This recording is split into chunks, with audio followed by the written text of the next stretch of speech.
The story begins with the great general of the Northern Heavens, Seonhwa Yoon, who managed, thanks to his exceptional combat skills, to bring political chaos in the country under control. After stabilizing the situation, Yoon crowned Yuji Uraim as the new emperor of the nation.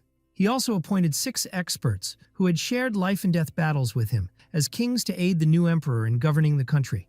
In a turbulent atmosphere, violent winds blew accompanied by loud explosions, and amid the bloody battlefield, a body was seen falling from above toward the ground at tremendous speed. General Yoon appeared severely wounded, lying on the ground and bleeding heavily. Yoon sat up in pain, groaning from the injuries he had suffered. In a moment of shock, Yoon felt a strange movement around him that made him turn quickly. He found himself surrounded by figures approaching from the hills under the moonlight. Yoon was stunned to see the 6 kings he had appointed surrounding him and accused them of betrayal, denouncing what they had done. One of them, the Sword King, approached and asked Yoon to surrender peacefully, telling him that his time was over. Yoon responded angrily, shouting and questioning how the Sword King could forget all that had once existed between them. Yoon began introducing himself again, reminding him of his stature, but stopped abruptly due to the severe pain. He was shocked to see his leg amputated, but despite the intense pain and critical injuries, Yoon tried to stand again, gathering what strength he had left. The Sword King mocked him, questioning what he could possibly do in such a terrible state, confirming that this was indeed his end. Nevertheless, Yoon suddenly mustered his strength and launched a massive attack that shocked everyone with its incredible power. Everyone was astonished by his supernatural combat ability despite his severe wounds and weakened condition.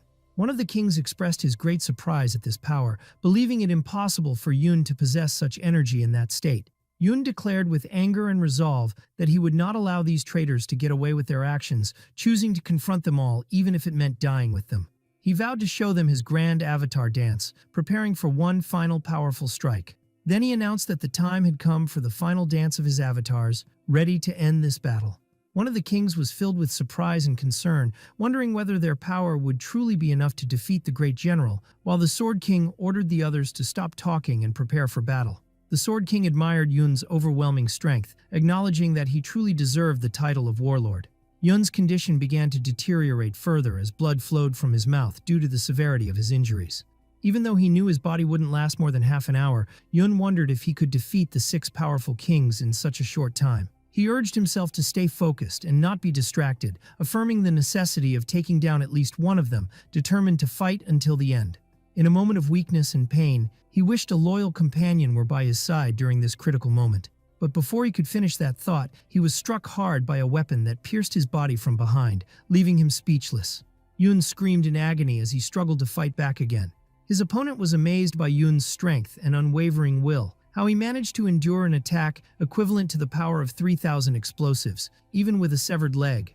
At that moment, Yoon heard a sudden voice behind him, which left him shocked and wondering who the owner of that voice could be, unable to believe what he had just heard. Uraim appeared calmly and spoke coldly, saying that, as expected, he could not allow his brother Yoon to remain alive. The wounded Yoon looked at Uraim with deep pain and shock, uttering his name with great difficulty. Yoon collapsed hard onto the ground amid his many wounds, in disbelief even at Uraim's betrayal. Uraim approached him as he lay on the ground and told him, with coldness and confidence, that the true ruler of this world was none other than himself, Emperor Uraim, but above the emperor stood a higher lord. He stood and declared that Seonhwa Yoon had been the great martial arts master, but now that his legacy had ended, he himself had become the true emperor. Uraim smiled as he confirmed that with Yoon's fall, he had now truly become the emperor. Yoon, still lying on the ground, asked Uraim in shock and deep pain why he was doing this, and how he could.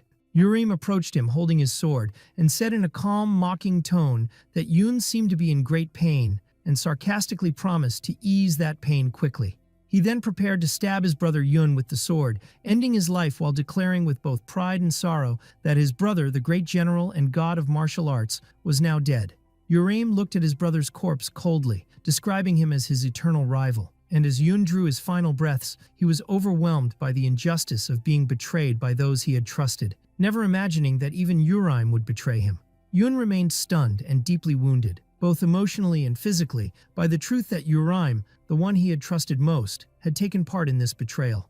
He tried desperately to speak Uraim's name one more time as he was dying, but suddenly a mysterious blue light appeared from somewhere. Yoon opened his eyes again to find himself in a strange, dark, and hot place, wondering about the mysterious location he was now in. He began to suspect that he might be in a place like purgatory due to the strange atmosphere around him. When he touched the ground with his hand, he suddenly realized he was in real water. Yun looked in astonishment at his reflection in the water, only to see a strange face he had not expected. Yun was overcome with shock, horrified as he wondered what was happening to him. His confusion deepened as he realized something impossible and illogical. Then Yun understood the shocking truth. The small body he was seeing, reflected in the water, was the body of a child. Yun couldn't bear or comprehend what was happening around him and wanted to know the truth immediately. But suddenly he became aware of voices coming from outside the place he was in. Two people were talking about carrying out cruel orders involving placing small children inside a large cauldron filled with burning fire. They expressed regret about the cruelty of the palace master, who ordered them to place the children alive into the burning pot. The two continued speaking about the cruelty of the merciless palace master, who even used his own child as medicine. Yun heard their conversation from inside and tried hard to find a way out of the strange place he was trapped in, but he was shocked to find a strange barrier preventing him from escaping. Yun fell back into the water after being forcefully repelled by the mysterious barrier. He realized that escaping this place with his current small body would be extremely difficult. Then Yun realized the truth about the place he was in. The hole in the ceiling and the surrounding shape resembled a giant cauldron. His shock deepened as he realized they were cooking children alive, and he kept wondering in disbelief if he was truly the child about to be cooked. At that moment, a bright light appeared, and a blue flower began to emerge through the opening at the top of the cauldron. Yun was stunned as he clearly saw the blue flower, immediately recognizing it as the deadly flame flower, which would be used in this cruel ritual. Outside, the two guards talked about the extreme heat and the power of the blue flower, which could melt bones. Meanwhile, inside, Yun struggled to stand amidst the intense heat.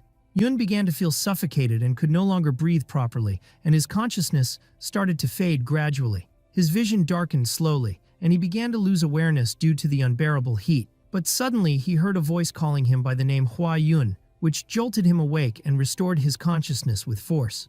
The voice continued, now calling his true name Seonghwa Yun, which made him turn in astonishment, wondering where the voice was coming from. Right before his eyes appeared someone familiar, his master, the one who raised and trained him. Yun couldn't believe his eyes and cried out in shock and yearning for his teacher. Yun asked his master how and why he was here, overwhelmed with disbelief. The master explained that the Great Avatar Dance, which Yun had mastered, was a dance born from fire. He clarified that the place Yun was now in, this burning cauldron, was the very stage where that dance was born. The master startled Yun by firmly asking him what he was doing right now. Then he gave him a clear and commanding order, to dance. Yun immediately obeyed his master's command and began the first movement of the dance. As he danced, he still didn't know why he had awakened in a child's body, but he was certain of one thing, that he would not allow himself to die like this while the traitors who betrayed him were still alive. In a crisis like this, the only thing he could rely on was what his master had left him. With confidence and determination, Yun began performing the Great Avatar Dance with all the strength he had. Outside, the two guards stood watching the intense and fiercely burning blue fire. One of them commented angrily that this act was unforgivable. From afar, an old man stepped out of a room and looked toward the burning cauldron with concern and silence. Suddenly, the fire blazed with a majestic green color, which greatly drew the old man's attention. The old man rushed forward when he saw the fire, shocked at the reappearance of the blue flower. The guards recognized him and said that this man was the doctor who had been responsible for the child for many years. The guards wondered among themselves what the doctor might be feeling as he watched the child he had cared for like a son now facing such a cruel fate. The doctor stood sorrowfully watching the harsh blue fire, commenting with grief that using the blue flower in such a brutal way was far too excessive. The elderly doctor stood still, silent and tense, his eyes full of worry and confusion at the strange scene unfolding before him. He suddenly noticed a strange sound and suspiciously asked the other what was happening now. He turned around cautiously and in astonishment, trying to discover the reason behind the guard's conversation. But he was soon utterly stunned as something unfamiliar manifested before his eyes. A mysterious green energy began to emerge gradually, transforming into the shape of a massive creature that looked like a mythical beast. The creature grew immensely in size until it was revealed to be a giant dragon roaring loudly and releasing an astonishing surge of energy. The doctor and those with him stood in awe, unable to explain the mysterious event they were witnessing. The doctor kept repeating to himself in great fear, wondering what was happening and what that creature truly was. Inside the giant cauldron, Yun continued his dance with flowing movements, immersed in the blue energy surging around him. He danced with growing confidence, his movements becoming more precise, which caused the surrounding energy to grow in strength and brilliance. The spirit of his master appeared before him, encouraging him and affirming that he had successfully performed the dance correctly. Yun felt a renewed excitement and deep confidence as he continued the dance, strengthened by his master's support. It felt as if his master's spirit was truly dancing with him, giving him a profound sense of power and peace. The two launched into a synchronized dance together, their energies blending in an extraordinary display within the cauldron. Yun and his master exchanged glances during the dance, and a proud smile appeared on the master's face as he watched his student. They continued dancing together with strength and intense focus as the blue energy around them blazed even more brightly. The energy inside the giant cauldron surged with immense force until the entire place began to shake. From outside, the guards noticed the overwhelming energy flow and backed away in sheer panic, screaming in terror. One of the guards insisted he had never seen anything like this in his 15 years of working there. He expressed fear that no one would believe him if he told them what he was witnessing, describing the scene as if a giant dragon had awakened to unleash chaos. The energy grew stronger, and the massive green dragon became more powerful and ferocious, moving through the air in fury. From afar, everyone watched in shock as the scene appeared like an enraged living dragon erupting within the burning energy. The elderly doctor continued watching in disbelief, completely stunned by what he saw. The giant cauldron began to crack violently, and the energy inside it spiraled out of control in a terrifying way. The guards suddenly realized that what was happening was the Great Avatar Dance, and one of them tried to warn the other and urged him to run immediately. The cauldron exploded with tremendous force, and the energy burst outward in all directions, devastating everything around. The doctor went into a state of shock, shielding his face with his arm to protect himself from the massive blast. After the explosion, smoke and dust filled the area, while the two guards crawled across the ground in pain and shock. At that moment, the doctor heard the sound of steady, confident footsteps approaching him through the smoke and dust. As the scene cleared, Yun appeared standing before him with confidence and strength, surrounded by the blue energy still flowing around his body, ready for the next step. After the dust settled, the elderly doctor approached anxiously, calling out to young Yun with a trembling voice. As he came closer, his face filled with both astonishment and relief when he saw that Yun was still alive. From within the smoke, the doctor saw Yun standing firmly, surrounded by a strong blue aura, whispering confidently that he had returned from the depths of death. Yun declared with strength and determination that he had come back once more. The doctor and the two guards approached Yun in shock, barely able to believe what had just happened before their eyes. But Yun suddenly began to feel overwhelming fatigue, and his body trembled from exhaustion. The doctor cried out in great concern, calling him young master, as he saw Yun collapse from the extreme fatigue. Yun was then taken to the treatment room, where the medical tools were neatly arranged and the atmosphere was calm and stable. The doctor sat beside Yun, closely observing his condition with clear worry and attentiveness. He examined Yun carefully and remarked in amazement that his condition was truly remarkable. The doctor explained that Yun was unconscious due to dehydration and severe exhaustion, even though his physical injuries were minor. He wondered how Yun's body had managed to endure the Great Avatar Dance amid such intense heat. At that moment, the two guards entered the room abruptly and informed the doctor that the palace master demanded his presence immediately. The doctor sat beside Yun, slightly hesitant, then softly said that he understood and would go now. He calmly told the guards that he was on his way out. A few moments after the doctor left, a mysterious figure dressed in black sneaked into the room.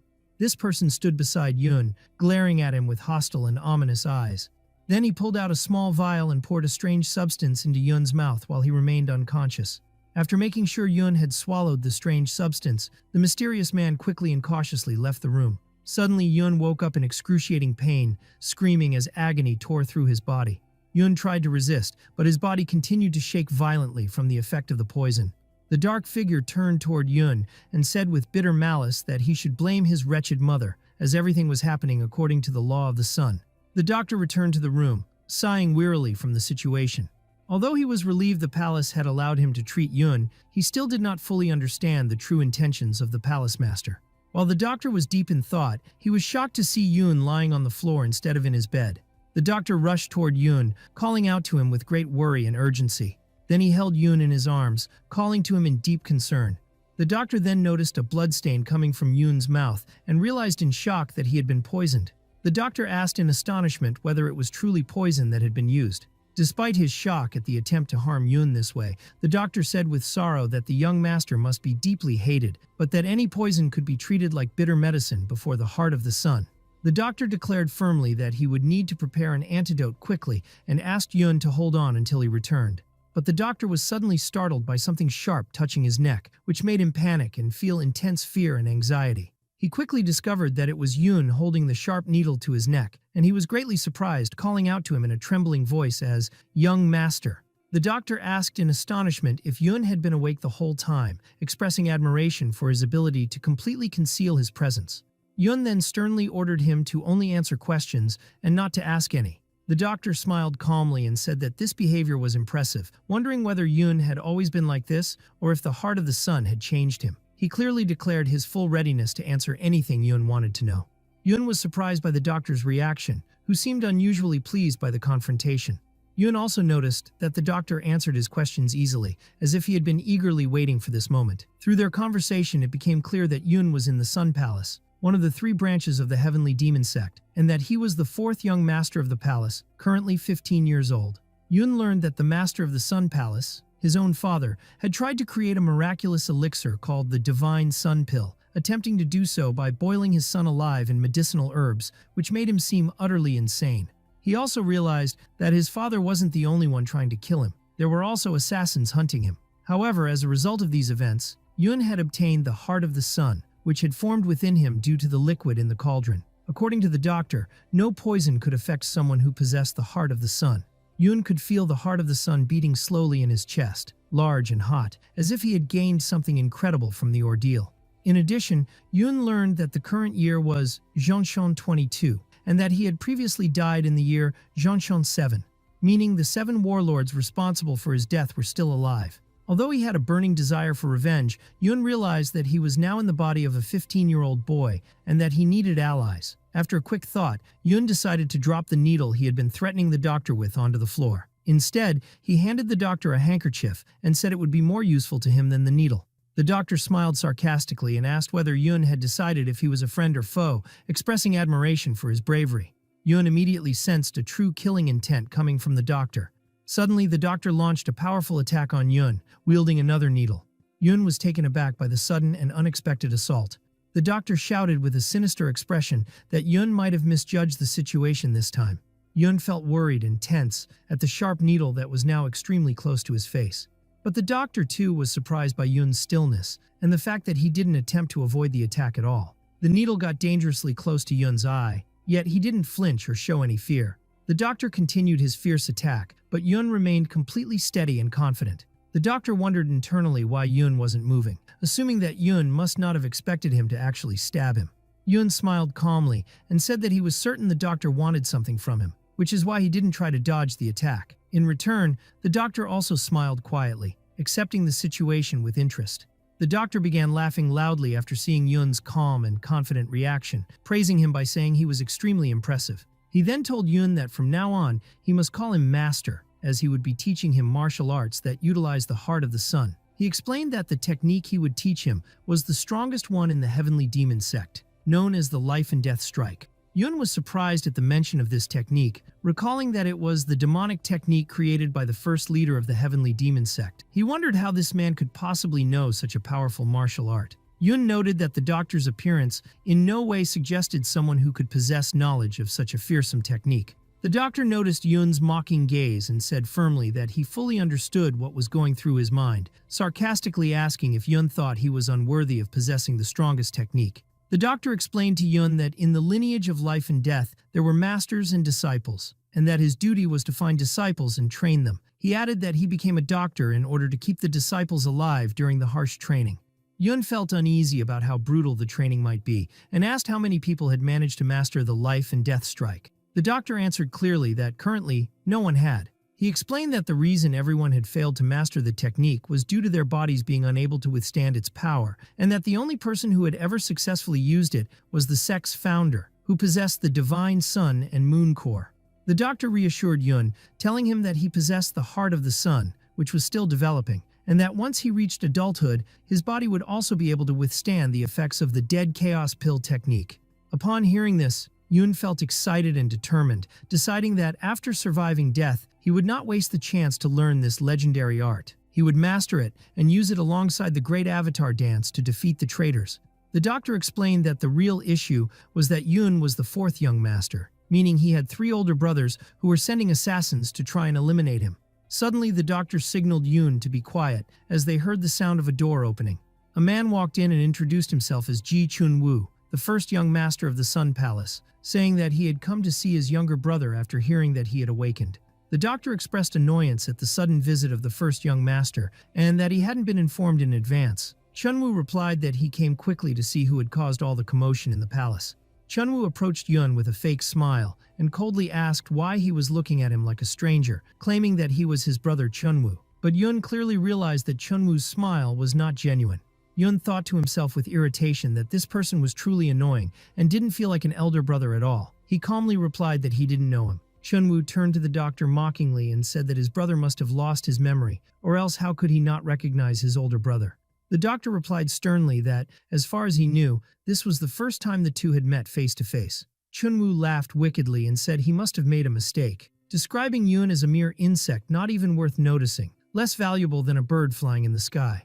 Yun smirked inwardly and thought he couldn't believe this young man was trying to provoke him with vulgar words, when in truth he himself had been renowned for his eloquence in his previous life. Yun calmly and clearly replied that the one deserving of the title insect was Chunwoo, not him. Chunwoo was startled and angered by this provocative reply, and Yun sarcastically added that he wondered whether someone with a memory as weak as a bug truly deserved to be the first young master of the Sun Palace. Chunwoo became extremely enraged by Yun's response, and his face darkened with fury. The doctor watched the situation unfold, smirking silently with sarcasm. Chunwoo stepped closer to Yun and violently grabbed his shoulder, saying that being born of a lowly mother and being a nameless child justified his memory issues.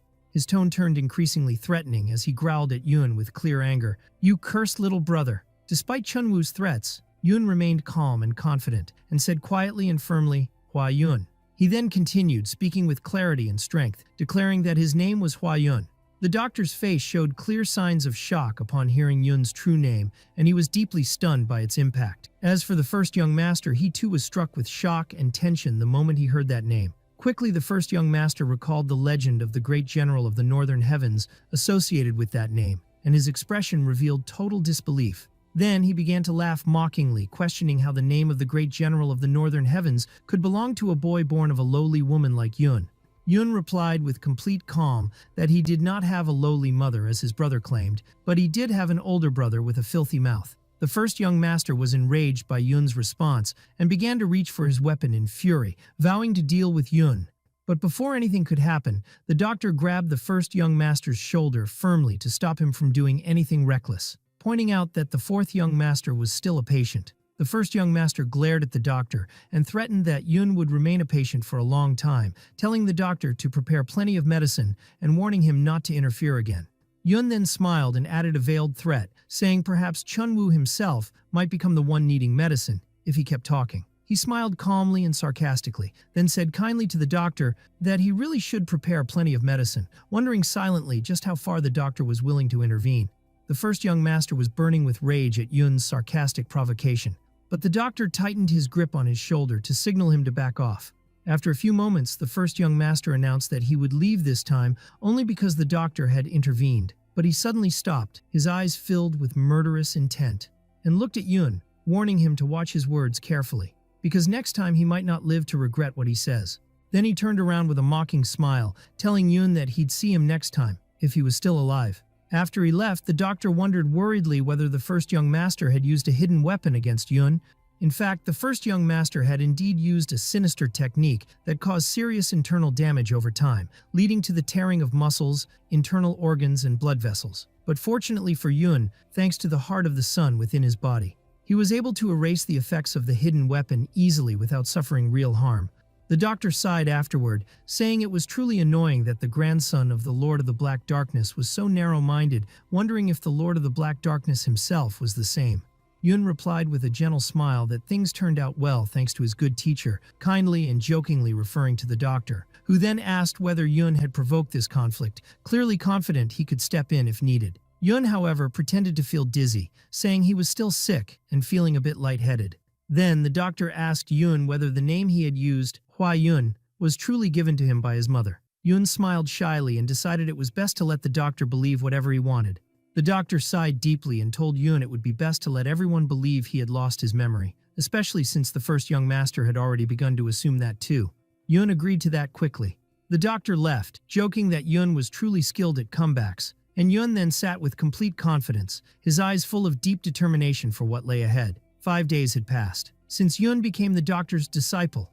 Yun remembered clearly his master's words, that if the life and death strike technique were mastered alongside the divine sun and moon core, it would allow him to harness the solar power embedded in the beating heart of the sun within him. Yun was confident in his ability to perform the great avatar dance as long as he could execute the life and death technique. Yun began his training and performed the avatar dance with synchronized and precise movements, with solar energy flowing around him as he moved. Yun felt, as he always did, that the dance never failed him and gave him a profound sense of strength and confidence. While performing, Yun heard a familiar whistle, which made his heart flutter with nostalgia. He instantly recognized it as the whistle of his old master Yun, who had always accompanied him with his whistling during training sessions. To Yun, this dance had always been tied to his master's whistle, which had given him drive and strength throughout his life. The power of the heart of the sun clearly flowed through his movements, and it felt like his heart was pulsing with immense energy. Though he was still unable to fully use advanced martial arts, he was able to integrate solar energy into each of his movements. The solar energy began to ignite and surround him, bringing him a joy and strength he hadn't felt in a long time. Amid the fiery energy surrounding him, Yun leapt into the air with growing passion and strength. He then landed forcefully and dramatically on the ground, sending out a powerful wave of solar energy. Yun stood still after finishing his moves, realizing that he had finally managed to grasp at least a small part of the secrets behind the martial arts fused with the great avatar dance. He declared inwardly that he was now at the beginning of a path toward either revenge or freedom, and that the first step was to find the essence of martial arts. While Yun was quietly reflecting, he was surprised by someone's voice complimenting the dance, saying it was magnificent and moving. Yun replied humbly and calmly that it was just a simple dance. Yun turned to face the person who had spoken, who then quietly said that if Yun claimed so, he had no choice but to believe him. The man then asked if Dr. Jiang Myong was inside. Yun replied that he had stepped out for a short while and wondered if it was Jiang Myong who had told him Yun was here. The man answered with a slight smile that Yun's movements were impressive, but noted they lacked a fundamental technique to guide them. Yun paid close attention to the man's words and wondered if this person had noticed that the avatar dance was more than mere movements. He realized that this person had to be an expert of an extremely high level. When the man asked Yun if he remembered him, Yun honestly replied that he did not. The man introduced himself as Ilseon Cheon, the lawmaster of the Divine Sun Palace and the Northern Martial Sect. Yun was surprised by this figure and simply replied that his name was Hua Yun. Ilseon Cheon looked slightly surprised upon hearing the name, and commented that it was a very good name, one fit for a god of war, and asked if Sua had chosen it for him. Internally, Yun cautiously wondered whether Ilseon Cheon could be considered an ally, and nervously asked about his reaction to the name. At that moment, Ilseon Cheon smiled and told Yun that he would not use internal energy. He would fight using only his right hand. Yun quietly wondered to himself why Ilseon Cheon had requested to face him, especially since he had considered what Yun did to be just a simple dance and not a combat technique. Ilseon Cheon responded seriously that any movement, whether a dance or martial art, could become a powerful weapon if the intent behind it was harm. He added that he would grant Yun a Hajang Myong A because starting tonight, he would need to survive. Yun was surprised and confused, questioning what exactly Ilseon Cheon meant by tonight specifically. Suddenly, Ilseon Cheon rushed toward Yun at high speed, attacking decisively. Yun successfully dodged the surprise attack with remarkable skill and agility. Shock appeared clearly on Ilseon Cheon's face due to Yun's quick reaction. He remained stunned as he realized the unexpected speed and strength of Yun. Ilseon Cheon launched a powerful strike using a signature martial technique, but Yun managed to block it. Yun even counterattacked with a swift move of his own, which greatly surprised Ilseon Cheon. He recognized Yun's technique as the falling wing of the azure forest bird, a renowned spear style, and stopped in his tracks, staring in astonishment at Yun's powerful and unexpected strike. Yun executed his move with decisive precision and success, forcing Ilseon Cheon to leap back immediately to avoid its powerful impact. Ilseon Cheon admitted to himself that, although he had intended not to use internal energy, he had been forced to. and had completely lost the first round. Il Seonchen wondered in amazement whether Yoon was truly the fourth young master. Yoon humbly replied that he had only mastered a single technique well. Yoon was once again surprised as Il Seoncheon dashed toward him at high speed to attack again. He noted mentally that Il Seoncheon's movements resembled swordsmanship and wondered whether he was originally a swordsman. Il Seoncheon continued his rapid and successive attacks, trying to pressure and confuse Yoon. Yoon realized internally that this fight was what Il Seoncheon had meant by a shield, a safe opportunity to develop his skills against a true master. Yoon then decided to focus his strength and release the power of the Heart of the Sun from within him to face his opponent more effectively. Yoon unleashed a series of attacks infused with solar energy, forcing Il Seoncheon to retreat quickly. Despite that, Il Seoncheon considered in his mind that Yoon's attempt to leap into the center of the duel was a weak and immature tactic. Yoon seized the moment and launched a swift and powerful counterattack toward his opponent's center. Yoon sensed Il Seoncheon's superiority and realized that despite his high status as a martial master, he was still not at the required level. Yoon launched another strong and swift attack, harnessing his solar energy, which surprised Il Seoncheon and forced him to defend with difficulty.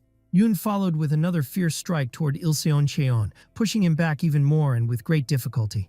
Il Seoncheon dropped to one knee in front of Yoon, gasping from exhaustion and stunned by the young man's power. As he rose, Il Seonchen wondered whether Yoon's incredible strength came from natural talent or something else entirely. Il Seonchen commented with sarcastic admiration that what Yoon had just done was truly impressive, and jokingly asked if this really was just a dance, as Yoon claimed. Yoon smiled simply, and replied that it was indeed just a dance. Il Seoncheon smiled and told Yoon that he had intended to grant him a shield, but he hadn't expected Yoon to already wield such a sharp weapon. Yoon humbly replied that if Il Seoncheon had used his full energy in both hands, he would have already been reduced to a pool of blood. Il Seoncheon affirmed that developing internal energy was easy over time, but what was truly difficult was gaining real human strength, and he praised Yoon for already having a solid physical foundation. Yoon thought to himself that time would be the real issue, then asked Il Seoncheon where he had learned that dance. At that moment, Dr. Jang Mayong appeared and told Il Seoncheon that Yoon had lost his memory, which surprised Il Seoncheon, who asked how he could have lost his memory and still remember the dance. Dr. Jang Mayong explained that some things occasionally came back to Yoon, while Yoon felt relieved by his master's timely arrival. Il Seoncheon expressed annoyance at Dr. Jang Mayong's interruption, prompting the doctor to question why Il Seoncheon had shown up at the palace so suddenly. Il Seoncheon replied that he had come to deliver orders from the palace master. He pulled out an official letter and explained that he bore instructions from the palace master, despite the trouble caused by the Black Cloud Assembly. Yoon wondered to himself whether they had to follow these orders that felt heavy to both him and Dr. Jang Mayong. Il Seoncheon then seriously announced that the order was for Yoon, the fourth young master, to kneel, and Yoon immediately complied. Yoon smirked inwardly, saying he had never knelt even before the emperor, but now he had to kneel as the fourth young master of the Sun Palace. Yoon knelt quietly and submissively, knowing he had to follow orders even if he didn't like them. Il Seoncheon then clearly declared the palace master's order. Since the health of the nameless fourth young master had improved, he was to return to the Seven Knights Pavilion to prepare for the ceremony in which he would receive his official name. Yoon remained silent for a moment, prompting Il Seoncheon to ask why he hadn't replied. Yoon then answered that he understood the order. Yoon realized the meaning behind the term nameless. It meant that officially he had no name, and perhaps that explained their surprise when they heard the name he gave. Even so, Yoon resolved inwardly that he would never retreat. He would always remain Hua Yoon. Dr. Jang Mayong mocked Il Seoncheon, questioning why he conducted a meaningless test on someone with no memory. Il Seoncheon replied that it was simply his usual method. Yoon asked himself sarcastically what else he was supposed to do. Was he expected to perform rituals just because he belonged to the demon sect? Il Seoncheon turned to Yoon and advised him to remember the phrase, "Everything is according to the law of the sun," as the official response when receiving orders from the palace master. Yoon suddenly remembered that the assassins who had tried to kill him had used the same phrase, and he wondered if it was possible the palace master had sent them. Yoon then solemnly repeated the phrase, "Everything is according to the law of the sun," complying with the command. After that, Il Seoncheon handed Yoon an official letter, which made Yoon look at him with confusion. Il Seoncheon approached and calmly explained that, regardless of whether Yoon remembered his past or not, his life as the fourth young master would not change. Il Seoncheon smiled and told Yoon that if he possessed strength, his life would change completely, and asked him if he had any doubts about that. Yoon responded by asking what, exactly, he should be doubting. Seonju answered that he should doubt everything, because he was the son of Sua and the palace master. Seonju stopped himself and apologized to Yoon, saying he couldn't tell him any more for now. He then bid farewell to Yoon, telling him they would meet again later. As Seonju was leaving, Dr. Jang Mayong suddenly stopped him and spoke to him quietly in a low voice. Yoon watched the scene from a distance, thinking that in his current body, he couldn't even eavesdrop on their conversation properly. Yoon realized there was some secret surrounding the circumstances of his birth that he still didn't know. He stood at the location the palace master had ordered him to return to, gazing out at the vast horizon before him.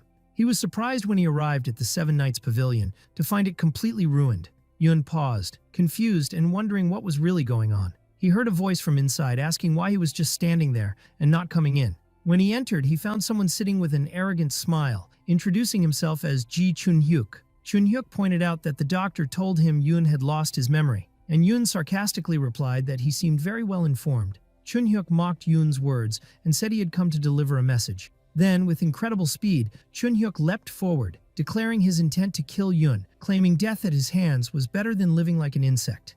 Yoon then realized this was his second brother, the one his master had once described as the son of a viper, and completely insane. Yoon quickly decided that his only option now was to fight to survive. Chunhyuk grinned madly and mockingly asked if Yoon really wanted to try fighting him. Suddenly Yoon told him to stop talking so much and just attack already. Chunhyuk drew his sword and moved toward Yoon, mocking that it was their first time meeting as brothers. He continued threatening, saying that the struggle before death is usually ugly. Yoon coldly replied that fighting sounded better than the empty talk Chunhyuk was so used to. Yoon assumed a combat stance, ready for the confrontation, deciding that beating sense into his insane brother was the best treatment. Chunhyuk launched into a violent attack, screaming angrily and calling Yoon a fool. During the fight, Chunhyuk continued his assault, mockingly asking if Yoon would just keep dodging forever.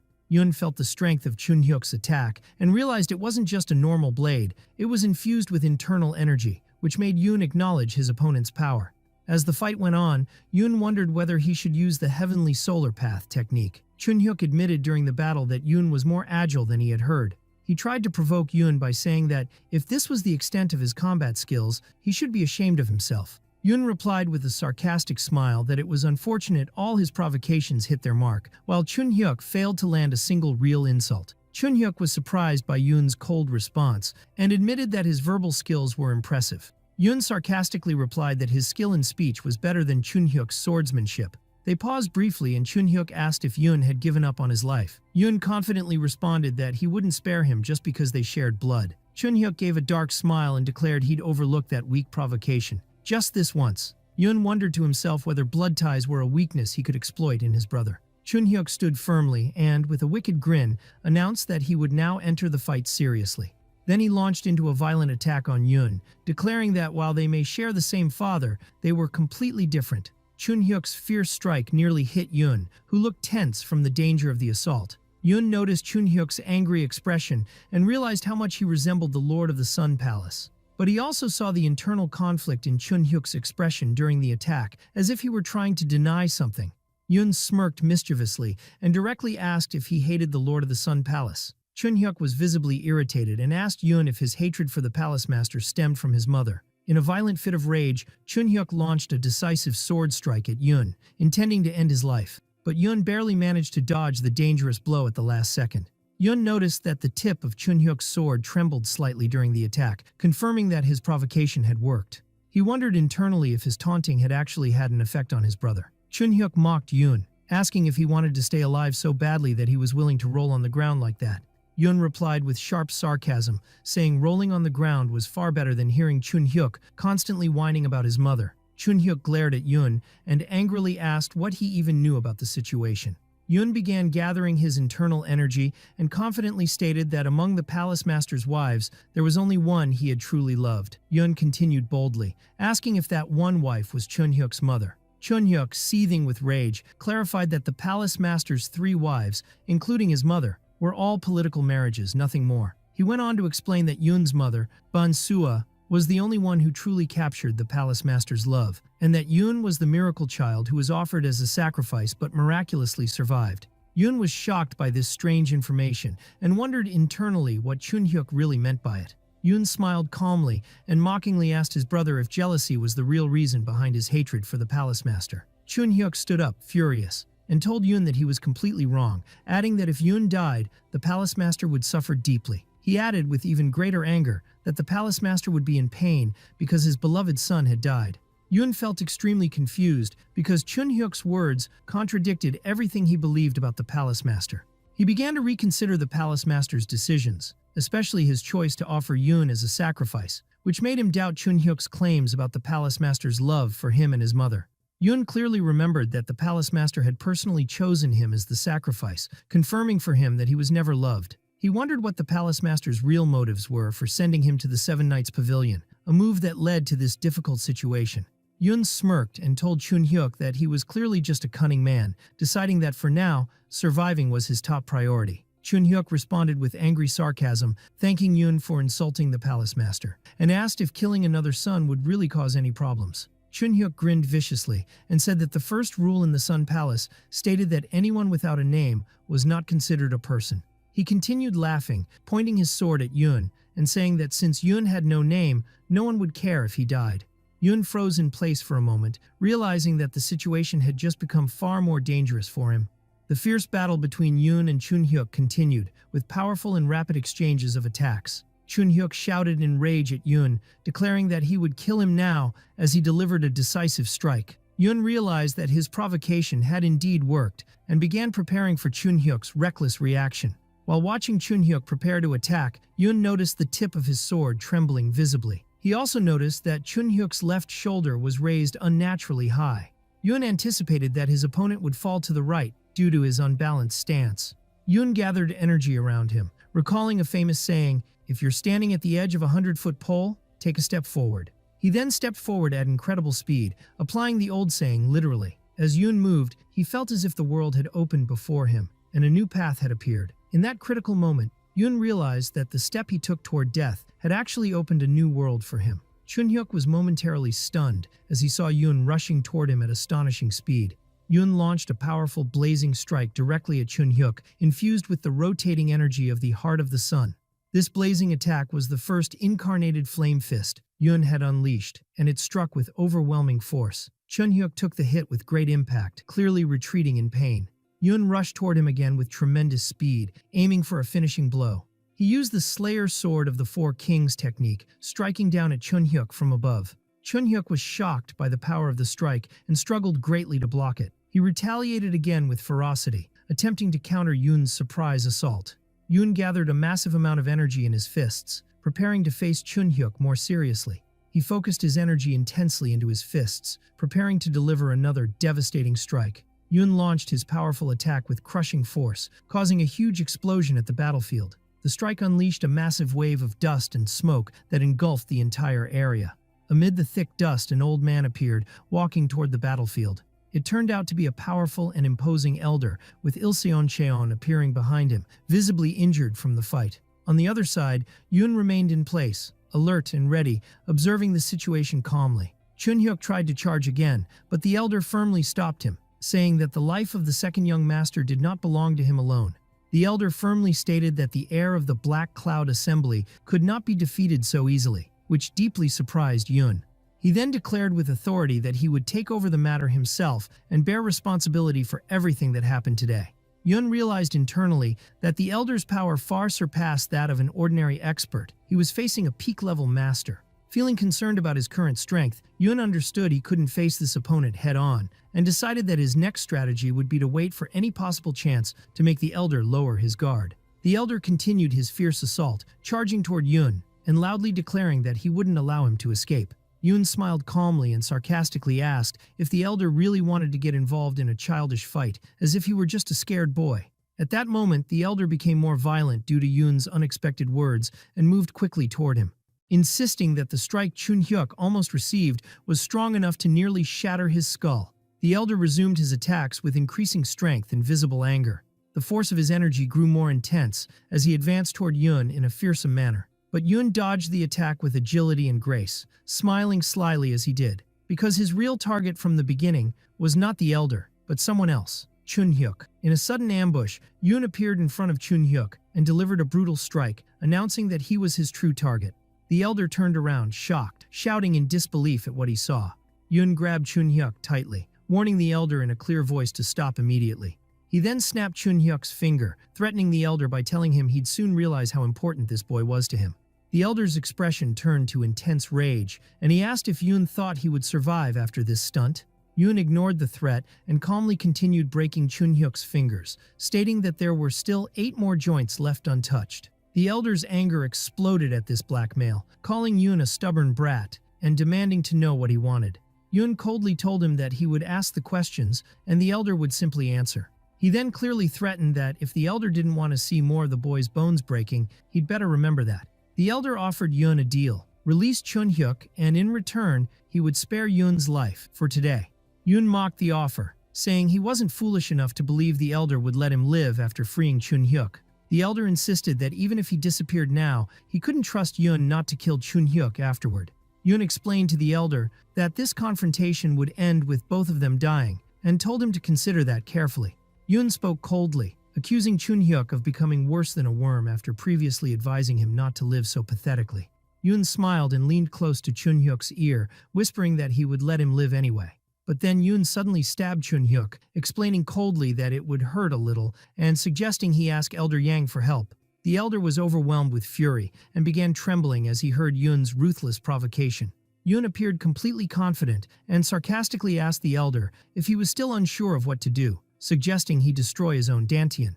Yoon then made a clear offer. The elder could take Chun-hyuk alive if he destroyed his own internal energy core. He added with a mocking smile that this way, the elder could save his own life and take the second young master with him, even if it cost him half his life. Yoon tightened his grip on Chun-hyuk and told the elder that the choice was now his martial arts, or the life of the second young master. The elder stood frozen, trembling intensely, unable to come up with a suitable response to Yoon's harsh offer. Chun-hyuk felt shocked and confused by the elder's hesitation, as he appeared unable to make a decision. Yoon, with a faint smile, noticed that he had created a deep rift between the elder and Chun-hyuk, and considered it an additional win. He decided internally that his most important goal now was survival, and he warned the elder that sunrise was near. Yoon turned toward Elder Yang and called out to get his attention. Elder Yang responded quickly and fiercely, preparing a new attack filled with black energy and rage, shouting loudly at Yoon. At that moment, a sudden violent surge of red energy cut off Elder Yang's path. This energy caused a massive explosion, forcing everyone to retreat and stop immediately. From the darkness emerged a majestic figure wielding a flaming sword of red energy. It was Il-seon himself. Il-seon spoke calmly and firmly to Elder Yang, addressing him by name and title. Yang Mong-san, 5th Elder. Il-seon declared that Yang Mong-san, a member of the Black Cloud Assembly, was forbidden from entering the main palace at night without prior permission. Elder Yang burst out in anger, asking if that was really the issue right now, especially considering the state the 4th young master was in. Il-seon calmly replied that what had happened was merely a childish quarrel and told Elder Yang to remain calm, addressing Chun-hyuk by his formal name. Il-seon explained to Chun-hyuk that he would overlook what happened today, as long as he also acknowledged it. Chun-hyuk reluctantly agreed and said he accepted what had occurred. Il-seon then turned to Yoon and reminded him that the strong can take everything from the weak, and that this was their sect's ancient law: respect belongs to strength. Chun-hyuk, furious, shouted in protest at Il-seon's words, calling them nonsense. He angrily asked how someone without a name like Yoon could be acknowledged under the law of respect for strength. Il-seon cut him off sternly, affirming that the 4th young master already had a name and that the ceremony to officially grant it would be held tomorrow. He added, addressing Chun-hyuk directly, that he must now acknowledge his defeat. Then he asked Yoon, under the law of respect for strength, what he wished to take from Chun-hyuk. Yoon responded by asking if his opponent's life was an available option. Elder Yang roared with anger at the harsh suggestion, calling Yoon a bastard. Il-seon stopped him with a sharp flick of his sword, without even looking at him, which made him fall back immediately. Il-seon then confirmed sternly to Yoon that Chun-hyuk's life was indeed a valid option.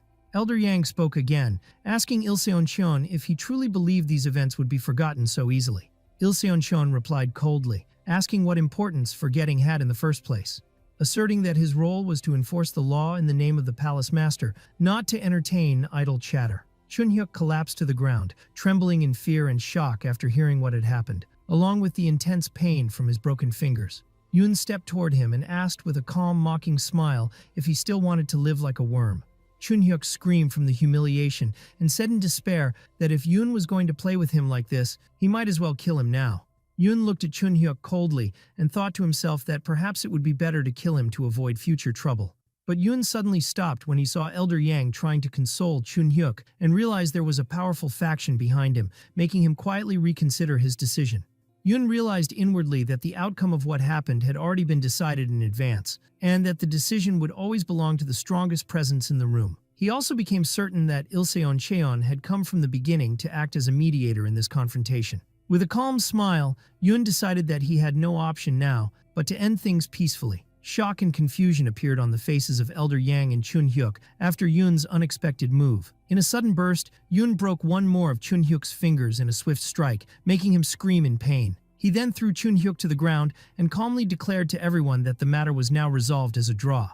Ilseon Cheon calmly agreed with the decision, saying it was fair. He raised his hand firmly to officially announce the end of the confrontation. He then strictly ordered Elder Yang to return immediately to the Black Cloud Assembly. Ilseon Cheon stated that the crime of unauthorized entry into the main palace at night would be dealt with later. He also added that regarding the battle between 4th Young Master Hua Yun and 2nd Young Master Chunhyuk, there would be no punishment in accordance with the loser Chunhyuk's wishes. Chunhyuk approached Elder Yang, sneering at Yun and saying he should repeat what he said about his mother during the official naming ceremony tomorrow.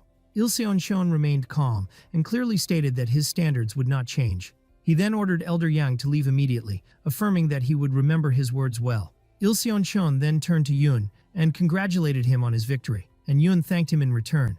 Before leaving, Ilseon Cheon advised Yoon to survive the next day as well, reminding him of the phrase, "Everything is according to the law of the sun." He then departed swiftly and quietly. Yoon remained alone, deeply reflecting on what had been said, telling himself that he was no longer the great general of the northern heavens, Saiyan Hua Yun. He admitted to himself that he was now just the troublesome 4th young master of the Sun Palace sect. Yun continued walking away, only hoping he could get some sleep after such a chaotic night. But soon, a group of assassins emerged from the shadows around him. They had been silently observing him. The next morning, 2 individuals from afar wondered if the 4th young master had really lived in such a rundown place. The other replied affirmatively, explaining that the palace master had personally ordered Yun's return to this miserable location.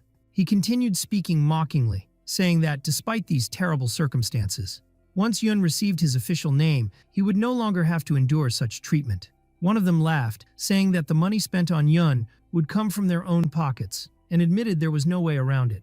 They continued talking, noting that this was inevitable because of the will of that old man. They suddenly stopped when they saw a body lying on the ground and realized that assassins had infiltrated the area. They then noticed Yun standing calmly above the corpses, asking in a cold tone if they were the ones who had sent the killers, because criminals always return to the scene of the crime. One of them smirked and denied involvement, saying the culprit definitely wasn't the 2nd or 4th young master. The man with long hair smiled kindly and introduced himself to Yun as Ji Chunhan, the 3rd young master. Yun wondered inwardly, puzzled and amazed, who was this person claiming to be his brother? The next day, while they were on the road toward the Twin Extremes fortress, one of the escorts explained that they would take this route until they reached their destination. He added, trying to comfort Yun, that during the naming ceremony, he only needed to say yes, and everything would be over quickly, advising him not to be too nervous. Chunhan explained that once Yun received his name, he would receive financial support from the Sun Palace, which he could use to repair the 7 Knights Pavilion and obtain clothes and weapons. Yun sighed, a bit annoyed, commenting that his ceremonial robe was slightly oversized, and complained about how much everyone talked along the way. Then Ji Chunhan recalled something and said with a smile that he'd heard Elder Yang of the Black Cloud Assembly and the 2nd young master were in very bad condition. Yun replied simply that he had just heard about it. Ji Chunhan showed mild surprise at Yun's response. He then smiled gently, but added with a cryptic tone that Yun knew very well what he meant. Yun noticed that his 3rd brother was beginning to reveal his true intentions. Ji Chunhan leaned toward Yun with a sly smile and said he'd heard who had put them in such bad condition. A terrifying tiger-like aura appeared behind him as he continued calmly and mockingly that the 4th young master was the reason. Yun wondered to himself why things had to be this complicated with his 3rd brother, especially since the 1st and 2nd had been very clear in their intentions. Still, he replied to Ji Chunhan that he was indeed the one responsible for what happened to them. Yun admitted to himself that his 1st and 2nd brothers had clearly tried to kill him, but he still didn't understand his 3rd brother's intentions. After a short pause, Yun calmly asked Ji Chunhan for something in return for the answer he'd just given him. Ji Chunhan clearly stated that he would offer something in exchange for what Yun had shared, suggesting help with repairing the 7 Knights Pavilion. Yun rejected that offer outright and instead asked Ji Chunhan to tell him a story. Ji Chunhan asked in surprise what kind of story he wanted to hear. Yun simply replied, "Everything." Chunhan commented that this seemed a little unbalanced. Yun thought quietly for a moment and wondered if he should change his approach. He then surprised Ji Chunhan by bowing formally and humbly asking for his help. Ji Chunhan mocked the sudden shift in Yun's attitude and asked if it was acceptable to change so easily. Yun repeated his request more seriously, saying that he humbly asked for his help. Whether he did so or not was his choice. Ji Chunhan laughed and said he didn't know his brother was this amusing. He added with a smile that he usually charged people for information, but he would answer Yun, since he was his brother. Yun then asked directly what would happen if someone who already had a name went to the naming ceremony. Suddenly, the carriage they were riding in came to a halt in the middle of the road, and voices shouted, "Stop! Stop the carriage!" Ji Chunhan looked outside in concern to see what was happening. The guards around the carriage quickly jumped out into defensive positions, causing noticeable tension. Yun observed the situation and began calmly analyzing it, noting that the guards were spreading in 4 directions systematically. He wondered to himself if they were being protected or surrounded. After a brief moment, Ji Chunhan returned to Yun's earlier question about his true name, and Yun answered clearly and confidently that his name was Hua Yun. Ji Chunhan smiled and said that even in such a situation, Hua Yun was a good and strong name. He then asked if Yun's mother was the one who gave it to him. Yun internally questioned why everyone always mentioned his mother whenever they heard his name, and decided he needed to uncover the reason naturally. Ji Chunhan asked whether anyone else knew Yun already had a name, suggesting that if no one did, then he should just accept a new one today and move on. Yun then vividly remembered the faces of his brothers and the 2 senior masters, and he felt the weight of the situation now resting on his shoulders. Yun recalled the people he had met before, among them Dr. Jiang Mayong and the lawmaster of the palace, and told Ji Chunhan that they knew, feeling frustrated by all these complications. Ji Chunhan also expressed annoyance that such sensitive information had spread and reached people who shouldn't know, like the lawmaster and even the Black Cloud Assembly. He took a deep breath and then seriously explained that the naming ceremony was a ritual reserved only for the direct sons of the Sun Palace Master. The Palace Master himself bestows the names upon his direct descendants, usually at the age of 10, but Yun's case was complicated.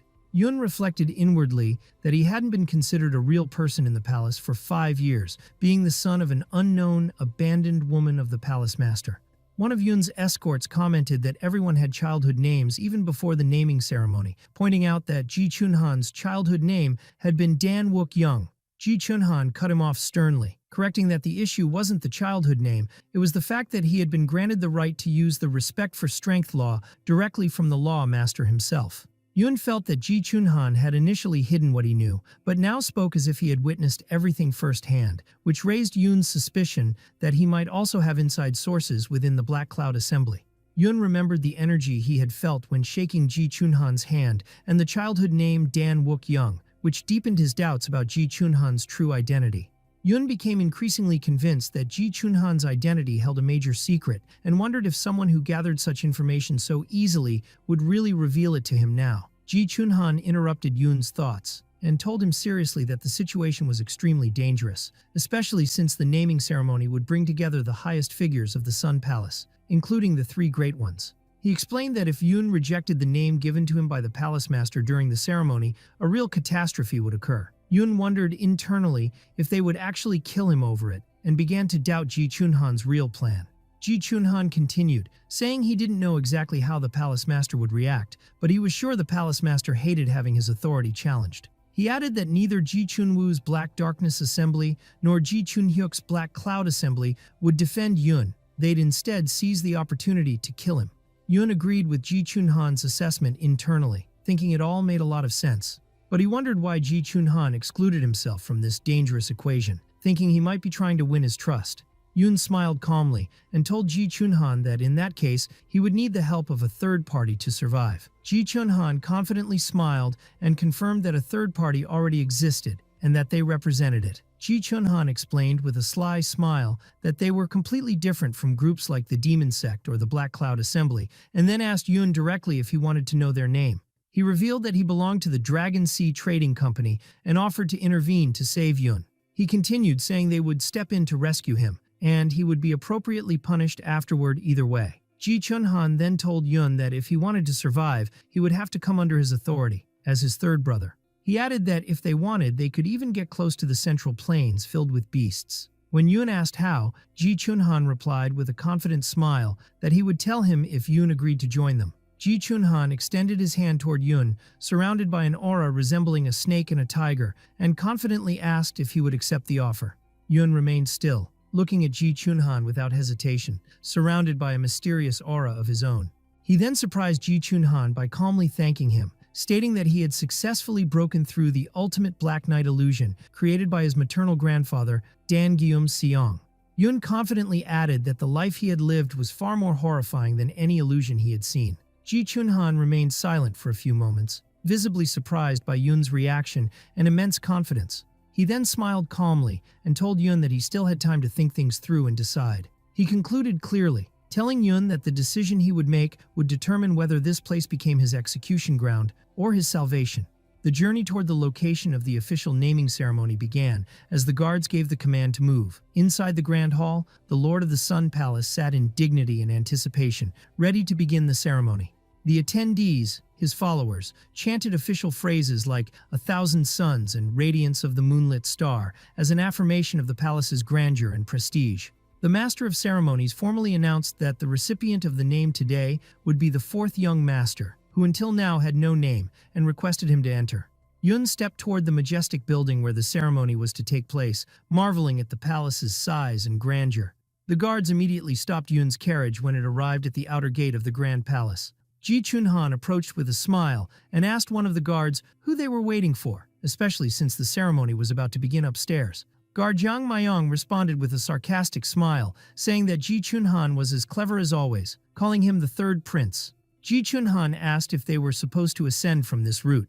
Jiang Mayong angrily clarified that he was referring to his younger brother Hua Yun, not to himself. Yun noticed that Jiang Mayong was irritated by the petty political theatrics involving little brothers, but still agreed to let the third prince's group proceed first. Then Ji Chunhan told Dr. Jiang Mayong clearly that the person undergoing the ceremony should be accompanied by the holder of the previous title, and that he would take that role himself. But Jiang Mayong objected, saying he would carry out the task. Ji Chunhan protested angrily, questioning whether Jiang Mayong wanted them to be humiliated at the summit, and remarked that he usually only appeared at legal assemblies.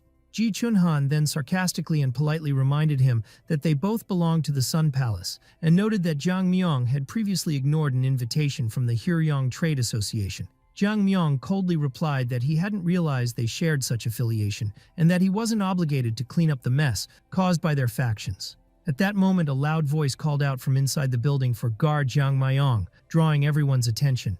Yun felt curious about this openly hostile relationship between the two sides, but decided to focus on the ceremony for now. Jiang Mayong stepped forward and declared that they would go up first, informing the third prince with full confidence. Ji Chunhan looked slightly tense when he heard Yun's decision. Before leaving, Ji Chunhan advised Yun to remember his words carefully and to rely only on him. Yun thanked him in return.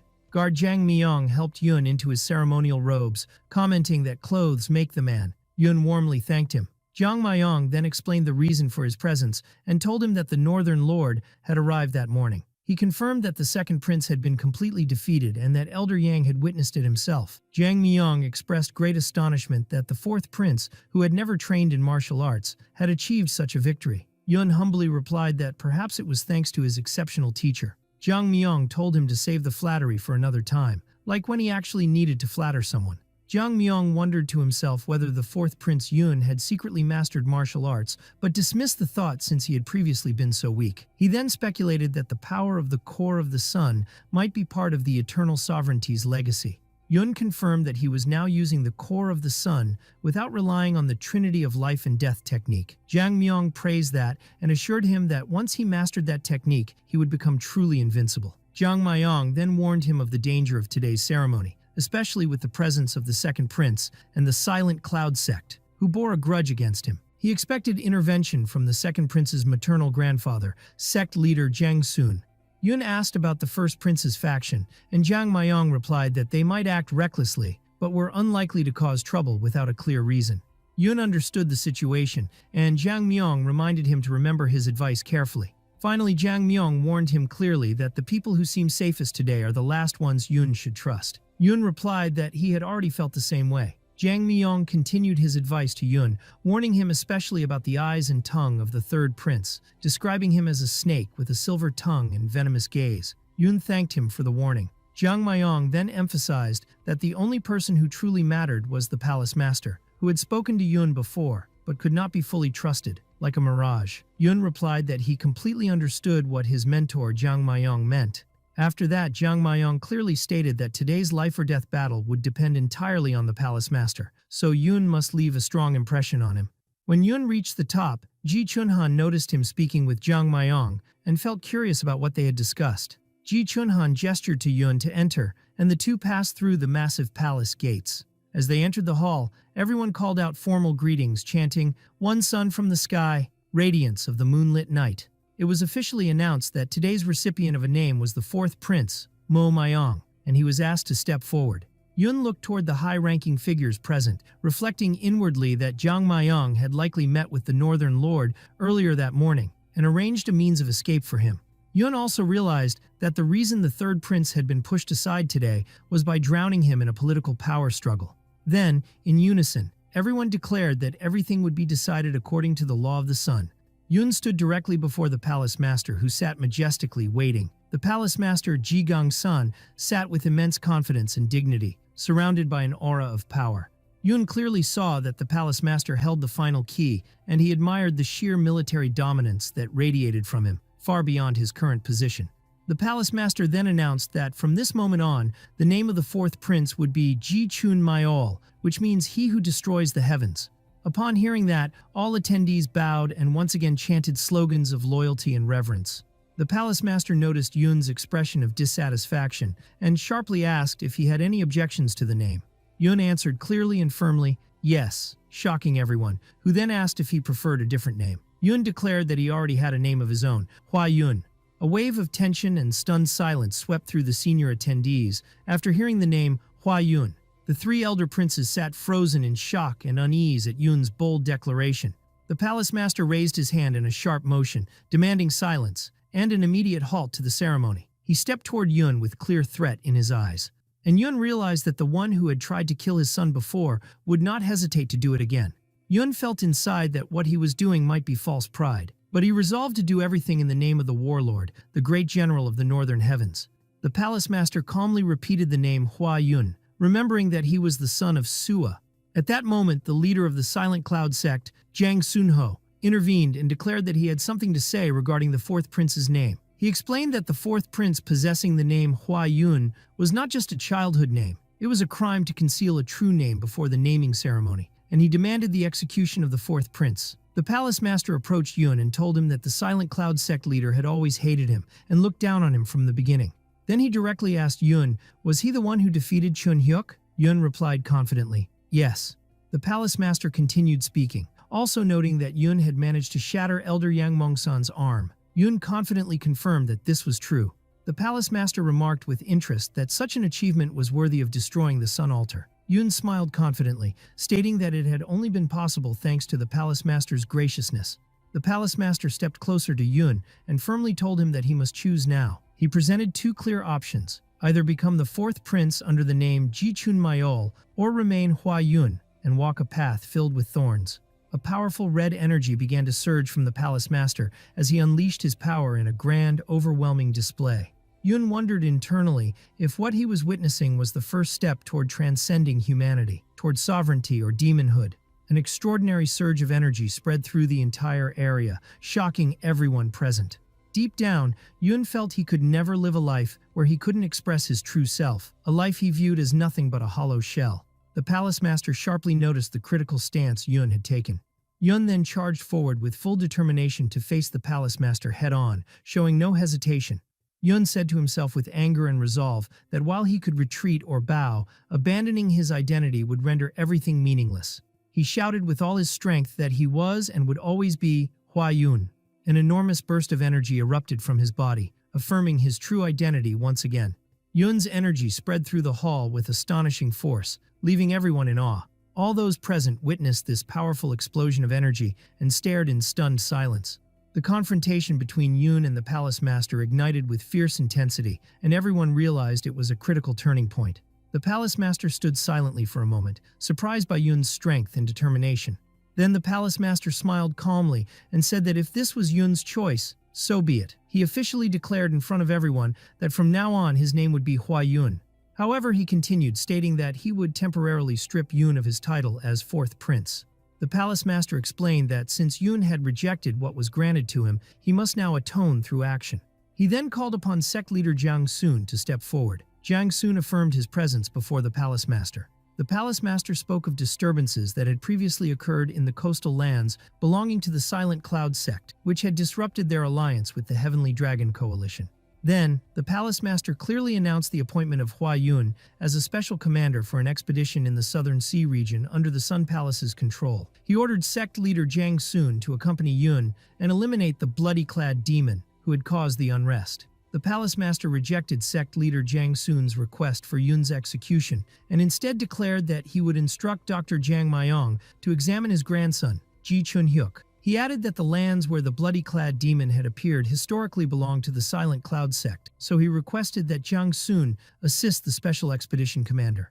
Sect leader Jiang Sun smiled quietly and said it would be his honor.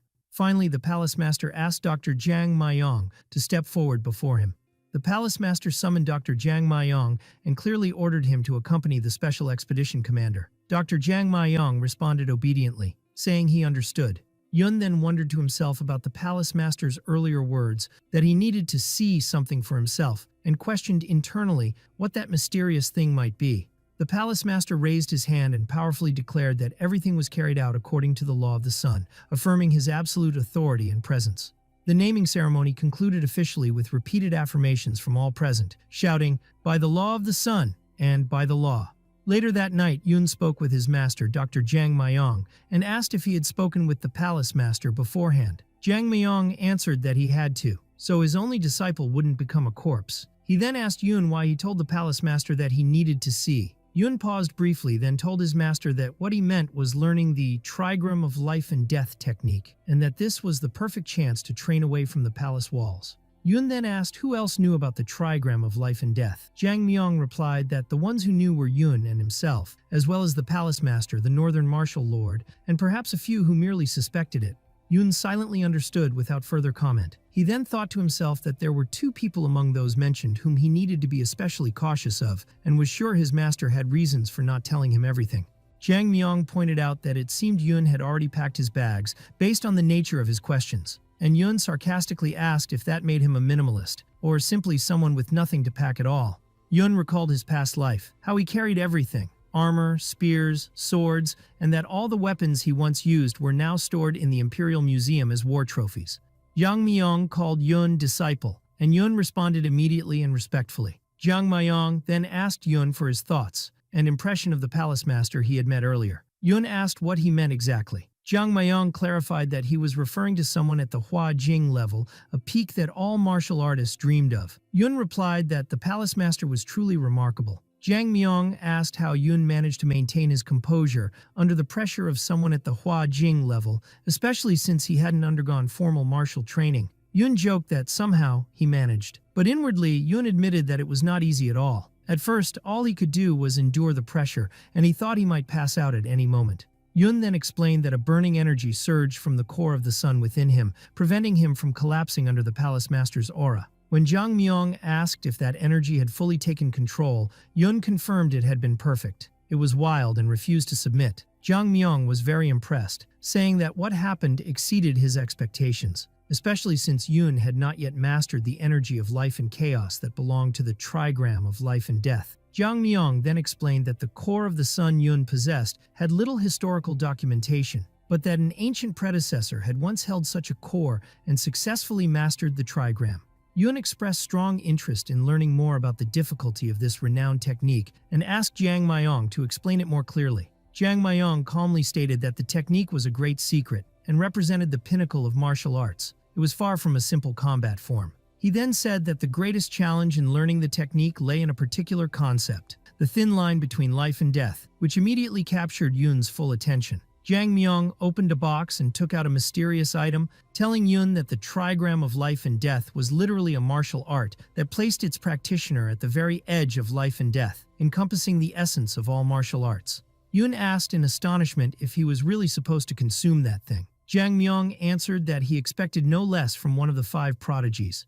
Yun anxiously asked what would happen if he refused to consume it. Jang Myung replied that, according to historical records, most experts would have it forcibly implanted. But Jang Myung quickly clarified that this wasn't what Yun might be thinking. It wasn't a physical substance. Rather, it was a secret technique that embedded its principles into the meridians of life and death. Jang Myung concluded by asking if Yun had ever heard of the concept of universal sin karma. Yun responded with surprise, asking, "You mean like regular sins?" Dr. Jang Myung continued his explanation to Yun, saying that what lay before him now was called the Chaos Life Pill, which carried all the grudges and sins committed by living beings combined. He explained that consuming this pill would blur the boundaries between life and death entirely, making the response to it purely instinctual. Jang Myung continued, stressing that in this particular case, Yun must maintain his awareness and practice the supreme technique of the trigram of life and death, which consists of 7 forms. He spoke seriously, warning Yun that most people die from being unable to bear the evil and sin within the pill, and was about to explain something else. Suddenly, Yun placed his hand over his mouth after swallowing the entire pill, shocking Jang Myung, who questioned why he had done that. Jang Myung shouted angrily at Yun, saying he was supposed to take the pill gradually, not all at once, and emphasized the danger of what he had just done. He grabbed Yun's face firmly, warning him that he had just swallowed a lethal poison and could lose his mind at any moment. But Yun appeared completely normal, showing no signs of fatigue, which astonished Jang Myung. He asked nervously if Yun felt any urge to kill or destroy. Yun calmly and confidently replied that he felt no such thing at all. Jang Myung then asked if he felt anything strange. Yun answered with a gentle smile that he only felt something brief and faint. Jang Myung was greatly surprised, wondering aloud if this was the true trait of possessing the core of the sun and being the celestial star of the sun and moon. Yun replied calmly that a good result was all that mattered in the end, and asked Jang Myung if he could sense the energy of chaos life now. Yun felt inside that this was the same power he had faced in his previous life, the greatest obstacle he had encountered, and said it felt as if he had gained a new arm. Jang Myung, puzzled, wondered if he should even teach Yun the trigram of life and death, given his astonishing natural ability to absorb this energy. Yun simply answered that they wouldn't know, unless they tried. Jang Myung looked at Yun, wondering if this was how the power of the stars was meant to manifest. Elsewhere in Ganggyong Fortress, someone called out to Elder Huan to inform him that His Majesty had requested his presence in court the next day. The messenger said the king wanted to discuss the New Year's sacrificial rituals and asked if they intended to hold a warlord's military festival. But the person admitted he hadn't heard the details clearly. Meanwhile, at the Hangcheon Temple, Elder Hai Cheon Sayang appeared in great shock. He had noticed something unusual in the sky, and began murmuring in disbelief that it was just like the day the great general who swallowed all the world's evil had appeared, Sion Huayun. Elder He recalled the day his great master had died, and wondered in fear if the world was still so chaotic that this person had returned again. He then shouted in terror and certainty that the warlord had indeed returned.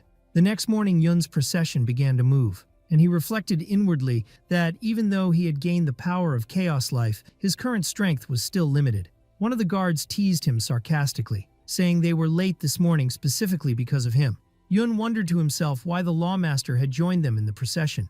Il Seonchon spoke to Dr. Jang Myung, saying he had come to check on the young master under the palace master's orders, and sarcastically criticized Jang Myung for interfering too late in the previous confrontation, commenting that the young master's hand had been in a terrible state. He added mockingly that Yun had almost disabled Elder Yang's martial arts using just his words, which left Dr. Jang Myung stunned. He noted that what Yun had actually done was break Elder Yang's right arm, while looking at them all angelically, as if he had done nothing wrong.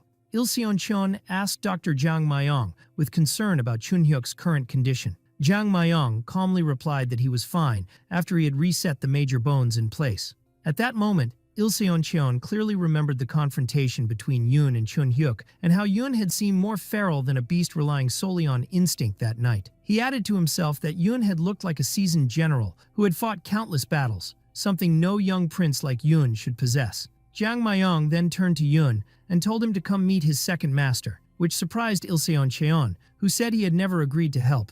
Jang Myung mocked Il Seoncheon, asking since when the great lawmaster had become so narrow-minded, which prompted Il Seoncheon to reply irritably that he had started it first.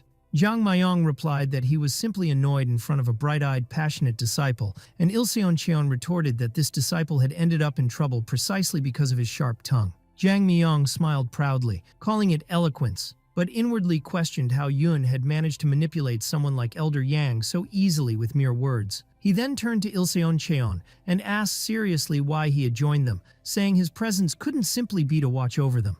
Ilseon coolly replied that his reason for being there was a private matter, which made Yun wonder in confusion if that secret had anything to do with them. Yun felt slightly uneasy, then sarcastically asked if he should leave them alone so they could talk more freely. On their way to the destination, Ilseon voiced concern about how the mission had become more complicated and asked Jiang Mayong if someone might be interfering. The man replied seriously that the blood spear beast, who wielded only a single spear, had started moving from the north toward Myolkin territory. Both Yun and Jiang Mayong were surprised by this news, especially when Ilseon confirmed that the Gwangyong Jiko clan had also started mobilizing.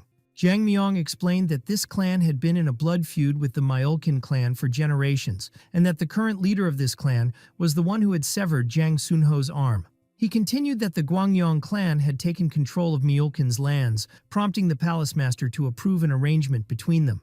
The reason for this arrangement, he noted, was the celestial sun pill housed in the palace, a rare elixir no sect, righteous or evil, would refuse. The celestial palace traded this pill with righteous sects through the Gwangyong clan, one of the 12 constellation houses. However, Jiang Mayong expressed concern that the Gwangyong clan now seemed on the verge of breaching that agreement, which posed a serious threat to them. Ilseon added that it wasn't the entire clan approaching, but someone known as the Little Dragon. Yun curiously asked why this Little Dragon mattered, and whether the person was male or female. Jiang Mayong explained that the title was given only to those gifted in martial arts like dragons or phoenixes. It signified elite strength. When Yun asked if this person was a direct heir of the clan, Jiang Mayong confirmed that they likely were, and that was why they were joining the mission. Ilseon then demanded Yun stop prying into his personal matters, only for Jiang Mayong to harshly tell him to be quiet. They finally arrived at an area called Seongju, where Ilseon said that the Myolkin clan would at least pretend to cooperate in hunting the blood spear beast. But a guard at the entrance firmly declared that no one from the palace would be allowed entry under any circumstance. He added that this was a direct order from the clan leader. Jiang Mayong was surprised by this response, and told them that this was a direct command from the palace master himself. The guard replied that he had received no official decree. Jiang Mayong then threatened him, saying the punishment would fall on him once the decree arrived, but the guard stubbornly held his ground. At that moment, Yun gently placed a hand on Jiang Mayong's shoulder and asked to handle the matter himself. The guard again refused them entry, but Yun moved with great speed and caught him off guard with a sudden attack. Yun delivered an incredibly powerful blow to the guard, causing him to crash to the ground in a shocking display, leaving everyone stunned. One person exclaimed in disbelief that Yun had sent the gatekeeper flying into the air from the sheer force of the strike. After Yun delivered the surprise blow to the gatekeeper, he explained to Dr. Jiang Mayong that words wouldn't help if they were clearly being obstructed. Jiang Mayong replied that perhaps there had been a mistake in sending the decree, especially since they had crossed the vast central plains. After a brief silence, Yun calmly suggested that if he and his master chose to enter by force, they would kill everyone and burn the place down, shocking Dr. Jiang Mayong deeply. Jiang Mayong was stunned by the harsh words and asked Yun seriously whether he was being genuine or just joking, but Yun smiled gently and replied that he was only joking, which surprised Jiang Mayong even more and made him wonder if these were side effects from the chaos pill Yun had consumed. Yun explained that he hit the guard only because he was annoying, and that nothing serious would happen since he was the young master, adding with a smirk that since they hadn't received the decree, that made him the young master here. He then casually asked Jiang Mayong to move toward Seongju city, joking that the city was famous for its porcelain trade. Jiang Mayong was astonished at Yun's attitude and commented that he truly was shameless. As they walked through the city streets, Jiang Mayong asked Yun if he was upset about losing his title as a young master. Yun calmly replied that they'd find suitable lodging even without the Mokun branch. Jiang Mayong jokingly asked if Yun wasn't planning to kill anyone as he claimed earlier. Yun confirmed once again that he had been joking. Later that night, Yun snuck out from their residence. Jiang Mayong asked where he was going so late, and Yun simply replied that he wanted to get some fresh air. Yun explained to Jang Myung that the next day they would receive information about the Blood Spear Beast from Mokun, and that he would then begin his training in the Trigram of Life and Death technique. He added that he had never left the Sun Palace before, and he didn't know how long it would take to learn such a difficult technique. Yun then said he was going out, mentioning he had heard that the city didn't enforce a night curfew. Jang Myung sighed in disbelief at how freely Yun was acting, despite being new to the outside world. Before Yun left, Jang Myung gave him some money to cover the night's expenses. Yun quietly thanked him. Jang Myung seriously advised him to be cautious outside, warning that even someone without arms or legs could stab him if they really wanted to. He specifically warned him about the back alleys, especially on moonless nights. Yun assured him he would only go to the night market for a quick meal and return. Yun took a deep breath as he walked, enjoying the refreshing night breeze. As he wandered through the night market, he remembered Jang Myung's warning not to go near the back alleys. Despite that, Yun confidently chose to head somewhere else, somewhere he felt he had to visit. He stood before that place in reflection, clearly remembering that it felt deeply familiar. Yun moved inside the place, feeling calm and focused. As he ventured further in, an old man appeared and told him the place was closed for the night. The old man added firmly that Yun didn't seem like the type of young master who typically came to places like this. Yun smiled calmly and said, "Blood doesn't wait for the right moment," which stirred suspicion in the old man. The old man asked if the blood Yun spoke of was his own. Yun smiled confidently and said the blood wasn't his, nor was it the old man's. He then pointed confidently to the sky and clearly declared that he wanted the blood of the yellow dragon, which shocked and confused the old man. The old man repeated the name Yellow Dragon with visible concern and trembling. The old man began preparing for a possible confrontation as his aura grew more tense and alert. Yun realized the man was getting ready to fight, and inwardly commented that even if a dragon's claws were removed, it would still sharpen its fangs. At that moment, a number of masked men appeared around them, and one of them ordered the old man to stop bringing up old stories in front of the young master. The old man looked at Yun sharply and said he didn't know what family he belonged to, but he would offer him his final respect. Yun calmly smiled and told the old man that he had already bowed to him twice, as if treating him like a dead man. Finally, he addressed the old man directly. "Lone Devil's Blade, Yun Namcheon," leaving the old man visibly shaken. Yun began to sense strange movement behind him as a masked man appeared, stealthily moving across the rooftop of the building opposite, silently observing him. At the same time, the elderly man also noticed the suspicious movement and began to feel visibly uneasy. Suddenly, a group of masked men attacked Yun all at once after receiving a direct order to kill him. The old man was startled, repeating in his mind that Yellow Dragon's blood was a code he hadn't heard in a very long time. During the fight, the old man noticed that Yun's footwork resembled a known style called Amhyonin, which deeply shocked him. Yun moved with astonishing speed and finesse, easily fending off the masked attackers. He then executed an extremely powerful counterattack, displaying incredible martial skill and unleashing a strong explosion of energy across the area. Yun appeared calm and composed afterward, as the energy of the heart of the sun began to visibly glow in his chest, impressing and astonishing the old man. The old man thought to himself that he had seen many masters in his life, but Yun was the only one who had ever made him feel such intense danger. At that moment, the old man ordered his masked men to draw their swords and prepare to fight seriously. But Yun calmly addressed the old man, "Gudokjang Mayonga," saying that continuing the battle would be far too dangerous for his men, and that it would be better to stop now. Gudokjang Mayonga challenged Yun to go ahead and try, sarcastically adding that although Yun might have mastered a few techniques, he hadn't yet mastered true internal energy. Yun launched another fast and powerful attack, but Gudokjang Mayonga confidently stated that such strikes wouldn't affect his men. Yun realized that Gudokjang Myonga's men were using a simple formation, which made him smile confidently. He had found his perfect opportunity. Yun began preparing and used the special martial art Flame Mirror, known as the Bukra Chunwang style. He gathered energy intensely between his hands, preparing to unleash his rare technique. Gudokjang Mayonga was deeply shocked upon seeing the technique and exclaimed in disbelief that it was impossible for Yun to use Bukra Chunwang. Yun continued focusing his energy, showing incredible control and powerful concentration.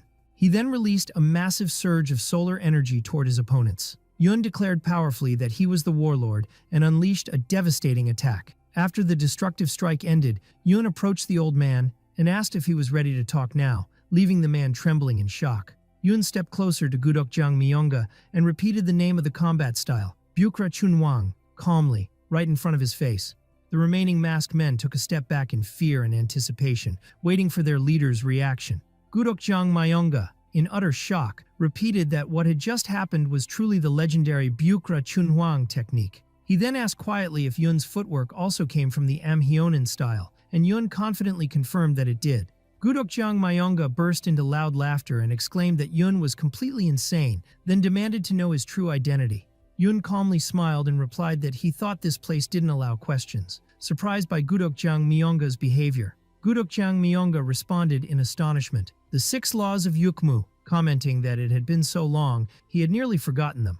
Finally, Gudokjang Myonga invited Yun into his home. Yun asked if he was serious about inviting someone in, even without knowing his name. Gudokjang Myonga replied that Yun had found the forgotten Gudokjang Myonga and had mentioned the code Yellow Dragon's Blood, and that was enough to earn his interest and make him listen. In the end, Yun entered the house, and Gudokjang Myonga said with a sarcastic kindness that his home probably didn't have anything to impress a young master like him. Yun began sipping his tea with a smile, and calmly said that just the scent of the tea was enough. Yun recalled the 6 rules of Yuk Momo, which state, no eyes, no ears, no nose, no mouth. He continued, recalling the rules. No sense of self, no sense of others, clarifying in his mind that this was the secret organization Yuk Momo, which was originally an ancient martial sect that took a different path from the Zhong Empire. At that time, the martial world was ruled by Confucians, but Yuk Momo was tamed through the loyalty of its master, Yun Namcheon. The members of Yuk Momo were like fierce wolves in their loyalty and devotion to their master. Later, Yuk Momo turned into an intelligence organization after the founding of the state. When Yun Namcheon withdrew from the front lines, he returned to his hometown of Seongju, where he managed a pawn shop. Seongju was a place of rest for Yun Namcheon, who had lived his life in the shadows. In the past, Yun Namcheon had promised his comrades that if they were ever able to rest, they would sit together, drink tea, and watch the ocean. Yun remembered that Namcheon used to make tea in unclean cups, which led his comrades to jokingly mock the poor quality of the tea. Yun smiled in contemplation, wondering to himself if Namcheon had aged significantly since those days. In his memory, Yun clearly recalled the image of Namcheon as a young man criticizing the poor tea, as well as his current image, aged, drinking tea. Namcheon sarcastically commented on Yun's current skill level, saying that while he might manage to use the Amhyonin technique, the Byokra Cheonhwang style was beyond his capabilities. Then Namcheon asked Yun how his body was and how he felt, to which Yun replied sarcastically, telling him not to worry about him before trying to kill him again. Namcheon smiled and sarcastically remarked that Yun had tried to kill him in the past, yet here they were now, drinking tea together. He then said that he didn't enjoy watching his comrades drink tea while coughing up blood. Yun simply replied that he should bring a bucket since that would be better than vomiting on the floor. Yun remembered internally that using martial arts beyond one's level causes severe internal injuries, but he reassured himself that thanks to his mastery of the solar heart technique, he would fully recover by tomorrow. Normally, it would take a full year of treatment and elixirs to recover, but Yun convinced himself that this would benefit him in the long run in reaching the sovereign body of the sun and moon. After a brief exchange of banter, Namcheon asked Yun seriously why he had come to see him. Yun thought to himself that Namcheon probably suspected he was connected to the warlord, but he felt it wasn't time yet to reveal the truth. Yun reminded himself that he couldn't yet disclose that he was the warlord himself, Seon Hua Yun. Yun smiled mysteriously and told Namcheon that he came because he had some questions to ask. Yun calmly said that he wanted to know about the warlord, Seon Hua Yun. Namcheon was surprised by the question and said seriously that it was obvious Yun hadn't come to hear the well-known stories about the warlord. He added quietly that anyone who knew about the yellow dragon blood and about himself surely wasn't an ordinary person. Namcheon then explained that the warlord first appeared at the end of the Central Plains War. He confirmed that after the Western Wars ended, peace was supposed to come. But at that time, the ancient evil dragon awoke, intending to devour the world. Then, the warlord declared he would stop that evil. Namcheon said that this was the story told by the emperor and the 6 lords, although he didn't know the whole truth. Yun asked if the warlord had truly died in battle against the evil dragon. Namcheon formally answered that the warlord was officially recorded as missing, said to have descended with the evil dragon into the depths of the earth. Since then, the royal family has held a festival every autumn to pray for the warlord. Yun smiled and commented that the story was created for a reason. It was a beautiful tale of a man who fought fiercely and sacrificed himself for peace.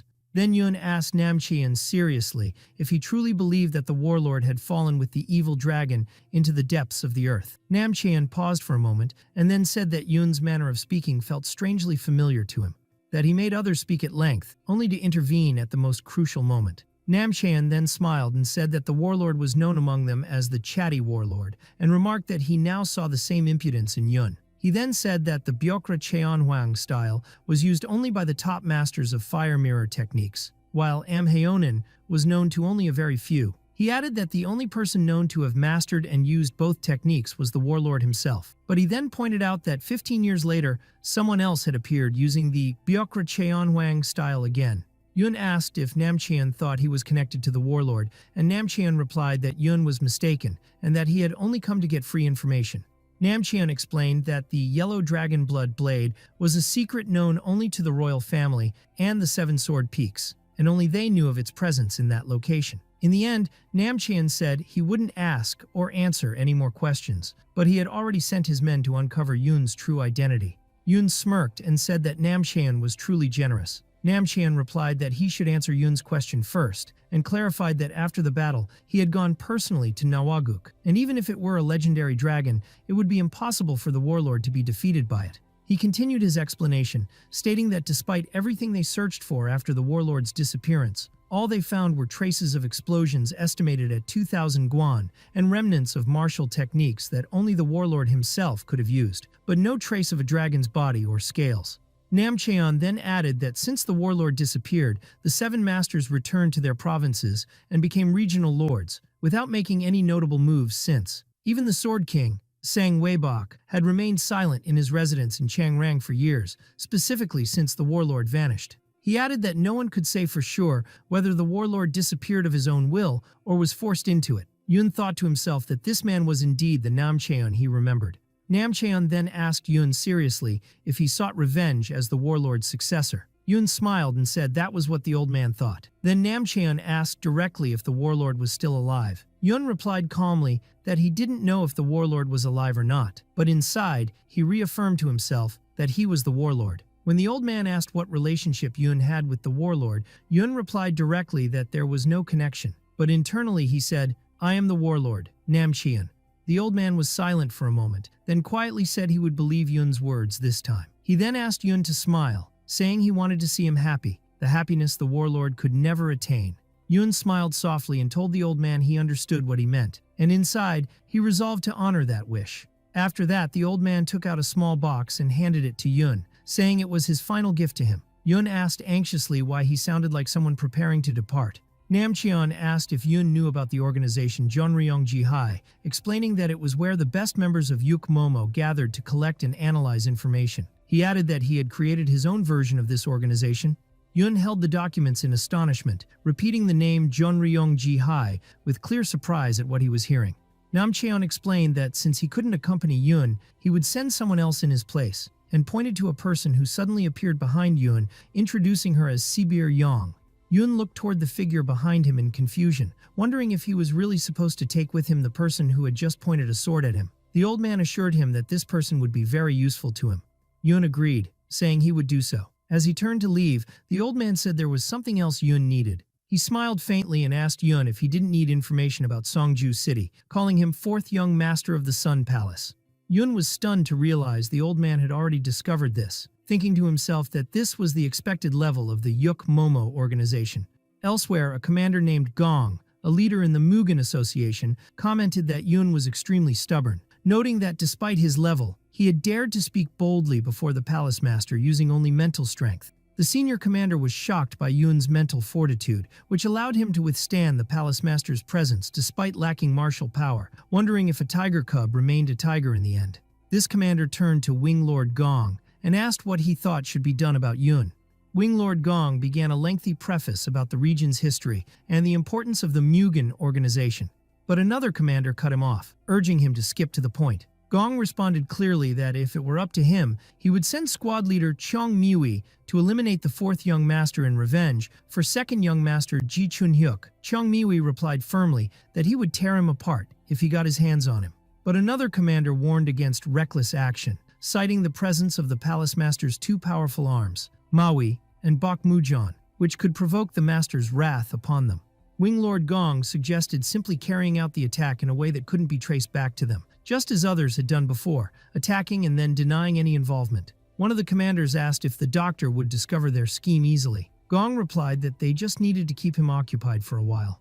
Another commander wondered how they could manage that. Should they injure someone to force Maui to move? Gong replied that they had their own doctors. But to force Jiang Mayong into action, they would need something very specific, and proposed using the Amcheon poison. Gong confirmed that if one of their men were poisoned with Amcheon, Maui would be forced to intervene, even if he normally refused to. He concluded by wondering aloud if the palace master had deliberately sent them the fourth young master, Hua Yun, as a gift. The group of leaders were discussing the fate of the fourth young master. Gong coldly asserted that the fourth young master was meant to be used as a sacrifice in the Yan Dan ritual anyway. Miwei responded enthusiastically in agreement and said he was ready to slice the fourth young master like fish fillets.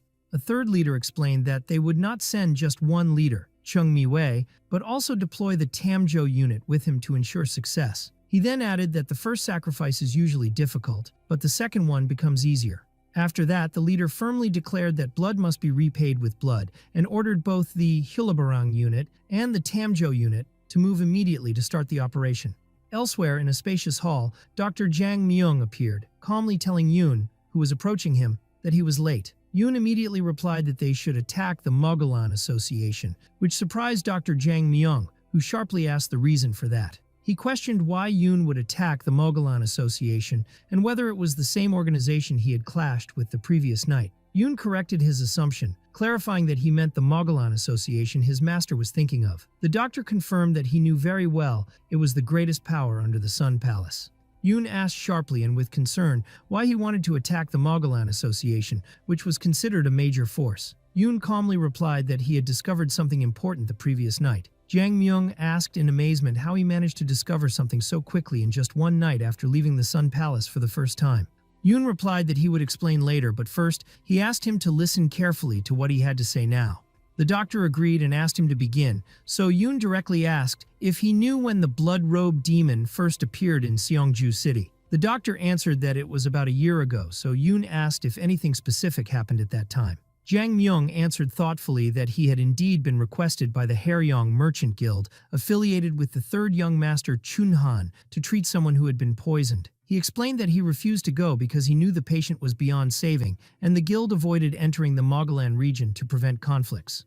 Yoon clearly explained that the Mogollon Association trusts the second young master, and the Haryong Merchant Guild trusts the third young master. He questioned what would happen if a ship from the Merchant Guild had arrived in Seongju at that time. The doctor was surprised at Yoon's ability to know these details and wondered internally whether he had learned this from orthodox factions or somewhere else. He then added that, aside from that instance, he had never heard of any prior interaction between the Merchant Guild and the Mogollon Association. Yoon asked Dr. Jang Myung again why he believed it was poisoning at the time. The doctor answered that he had heard a description of the patient's condition. His body was covered in black spots, and black blood was bleeding from all facial openings, clear signs of poisoning. He also proposed another possibility, demonic energy or a powerful curse, but noted that it was strange for such a thing to happen under those circumstances. Then Yoon plainly stated that Dr. Jang Myung didn't like the Haryong Merchant Guild because there was something suspicious about them. The doctor replied that he understood the seriousness of what Yoon was implying. Yoon continued his explanation, saying that a merchant guild coming to a distant place like Seongju must have been trading something special, most likely something very dangerous. The doctor confirmed his conclusion, saying that what Yoon meant was that someone from the Haryong Merchant Guild had been poisoned because of that object, and the Mogollon Association had already purchased it. Yoon responded that he was right. Yoon thought to himself, admiring the doctor's intelligence and insight, believing that someone with such capabilities shouldn't remain hidden in a corner of the Central Plains. The doctor went on, saying that the blood-robed demon appeared in Seongju because he was after that very object. Yoon confirmed the accuracy of his words. Then the doctor asked Yoon if he truly intended to attack the Mogollon Association. Yoon replied that eliminating the source was the easiest way to end the problem. The doctor acknowledged that the idea was tempting and logical, but pointed out that the problem was the lack of evidence. They didn't even know what the Mogollon Association had purchased. Yoon thought to himself, confirming that he knew exactly what the object was, and that it originally belonged to warlord Sion Hwayon. He then explained that the object was the legendary weapon forged from the demonic sword that once drowned the Central Plains in blood centuries ago, known as Amcheon Ilgwang, or Dark Demonic Sword of Heaven. The doctor confirmed that this weapon consumed everyone who tried to possess it, and the only person who could wield it was the warlord himself. But after the warlord's disappearance, the weapon was shattered and scattered into separate pieces of demonic energy, the Amcheon fragments. The doctor added that one of those fragments was now in Seongju, and that was the information the fourth young master needed to know. Finally, Yoon thought to himself that if the demonic energy of that fragment really existed, he would feel it the moment he entered the Mogollon Association's main building. Then he said quietly that there was a way to find out once they arrived. But at that moment, they were interrupted by a knock on the door. A man appeared at the door, and Dr. Jang Myung asked who the visitor was. The man replied that he was from the Mogollon Association and sincerely apologized for the events of the previous day. He quickly explained the reason for his sudden visit, saying he urgently needed to see Dr. Jang Myung, which surprised Jang Myung and made him question the reason. The man then revealed with great concern that one of his squad leaders had been poisoned, and black blood was coming out of his 7 orifices, stressing that it was an emergency.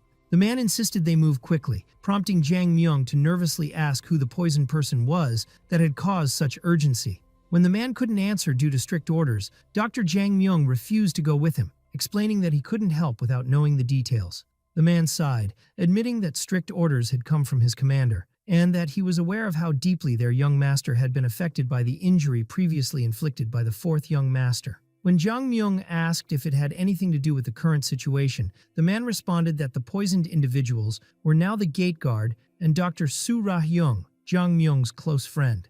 Yoon was puzzled, wondering if it was just a coincidence that another doctor close to Jang Myung had been poisoned at this exact time. The man continued explaining that they had taken the poisoned gate guard to the association to be examined by Dr. Su, but it turned out both the doctor and the guard were poisoned and black blood was seeping from their bodies. Jang Myung decided to go immediately, saying that if the situation was this serious, he would take the fourth young master with him and investigate the matter. The man quickly intervened and explained that the young master could not enter the Mogollon Association's main building. Dr. Jang Myung became angry at this strange reply and protested, saying that the special official also belonged to the Sun Palace. How could they deny him entry? The man clearly explained that the reason for the restriction was that the association could not guarantee the fourth young master's safety if he entered the main building. Jang Myung strongly objected to this and considered it an insult to the association, firmly denouncing the action. The man calmly said the issue was that they feared the fourth young master would attack upon seeing the second young master, Ji Chun-hyuk, and confirmed that Dr. Su was in critical condition. But Jang Myung insisted that he couldn't go without bringing the special official with him. At that moment, Yoon quietly stepped in and said he could go alone. Yoon smiled confidently, saying he wasn't a child, and questioned what trouble could possibly occur on Mogollon Association's grounds while he was by himself. Jang Myung agreed but advised him that if anything happened, he should go straight to the head of security, Yeolbyup Gyeonjo. After Jang Myung left, Yoon sat alone, contemplating the possibility of something dangerous happening. But deep inside, he felt a rain of blood approaching him. Suddenly, sharp arrows pierced the room where Yoon was sitting, causing an explosion and thick smoke. Yoon stood calmly in the middle of the chaos, ready to face whatever danger was coming, and resolved to turn that blood into the blood of his enemies. He then called out to Sibir Young and calmly asked her about the current situation. Sibir Young replied that half of the Hulabarang group and the Tamjo unit had begun moving, and all personnel in the area were being replaced. Yoon asked about the nature of the Tamjo unit, and Sibir Young explained that they were a mix between an intelligence group and an assassination unit, focusing more on information gathering and covert operations rather than direct assassinations. Yoon frankly asked Sibir Young what she thought were the odds of him getting out of this situation alive. Sibir Young remained silent for a moment, so Yoon asked her to be honest. Then Yoon proposed a wager to Sibir Young. He would bet on staying alive, while she would bet on his death. He added that if he won, Sibir Young would have to answer his questions. Sibir Young responded with surprise, saying it didn't seem like anything would change even if Yoon survived. Yoon answered with a confident smile that the reason was simple, because he was going to win anyway. Sibir Young remained silent without responding, then quickly left the place without saying another word. Yoon began to feel toxic smoke spreading around him, quickly realizing that it wasn't deadly, but rather a paralyzing gas meant to immobilize him. He then understood that whoever released the smoke intended to kill him directly, confirming they were closing in fast. But Yoon smiled confidently, knowing well that the core of the sun within him rendered poisons completely ineffective against him. Suddenly, a masked man appeared, moving at lightning speed, attempting to strike Yoon by taking advantage of the spreading smoke. The masked man attacked fiercely, but Yoon spun with incredible speed, skillfully dodging the strike. The attacker shouted in astonishment that Yoon remained unharmed despite the surprise attack, which made him anxious. With overwhelming speed, Yoon grabbed the masked man's wrist as he tried to strike again, ready to teach him a harsh lesson. With extreme calm, Yoon broke the attacker's wrist, causing him to drop his weapon in unbearable pain. Yoon skillfully and confidently picked up the sword that had fallen from the man's hand, preparing to use it to block the upcoming attacks. He looked closely at the blade, its reflection glowing in his eyes, fully prepared for the decisive battle ahead. At that moment, a group of other masked assailants attacked simultaneously, shouting angrily and demanding his death. But Yoon showed no concern for their screams and began moving with astonishing calm and fluidity, easily dodging all of their strikes. Yoon then launched a powerful counterattack, adding immense weight to his strike, which he called the slash. He followed up with another combat technique, adding tremendous speed to his successive blows, reaching the peak of his fighting speed. Yoon easily eliminated many of his enemies, using the sword with exceptional skill that brought them down one after another. Meanwhile, drops of blood were falling from the edge of the sword in Yoon's hand, and he remarked that the fate of any weapon is to grow heavier the more it is soaked in blood. Yoon then confirmed to himself that the destiny awaiting him as warlord Hwayeon is to feed his weapon with the blood of his enemies.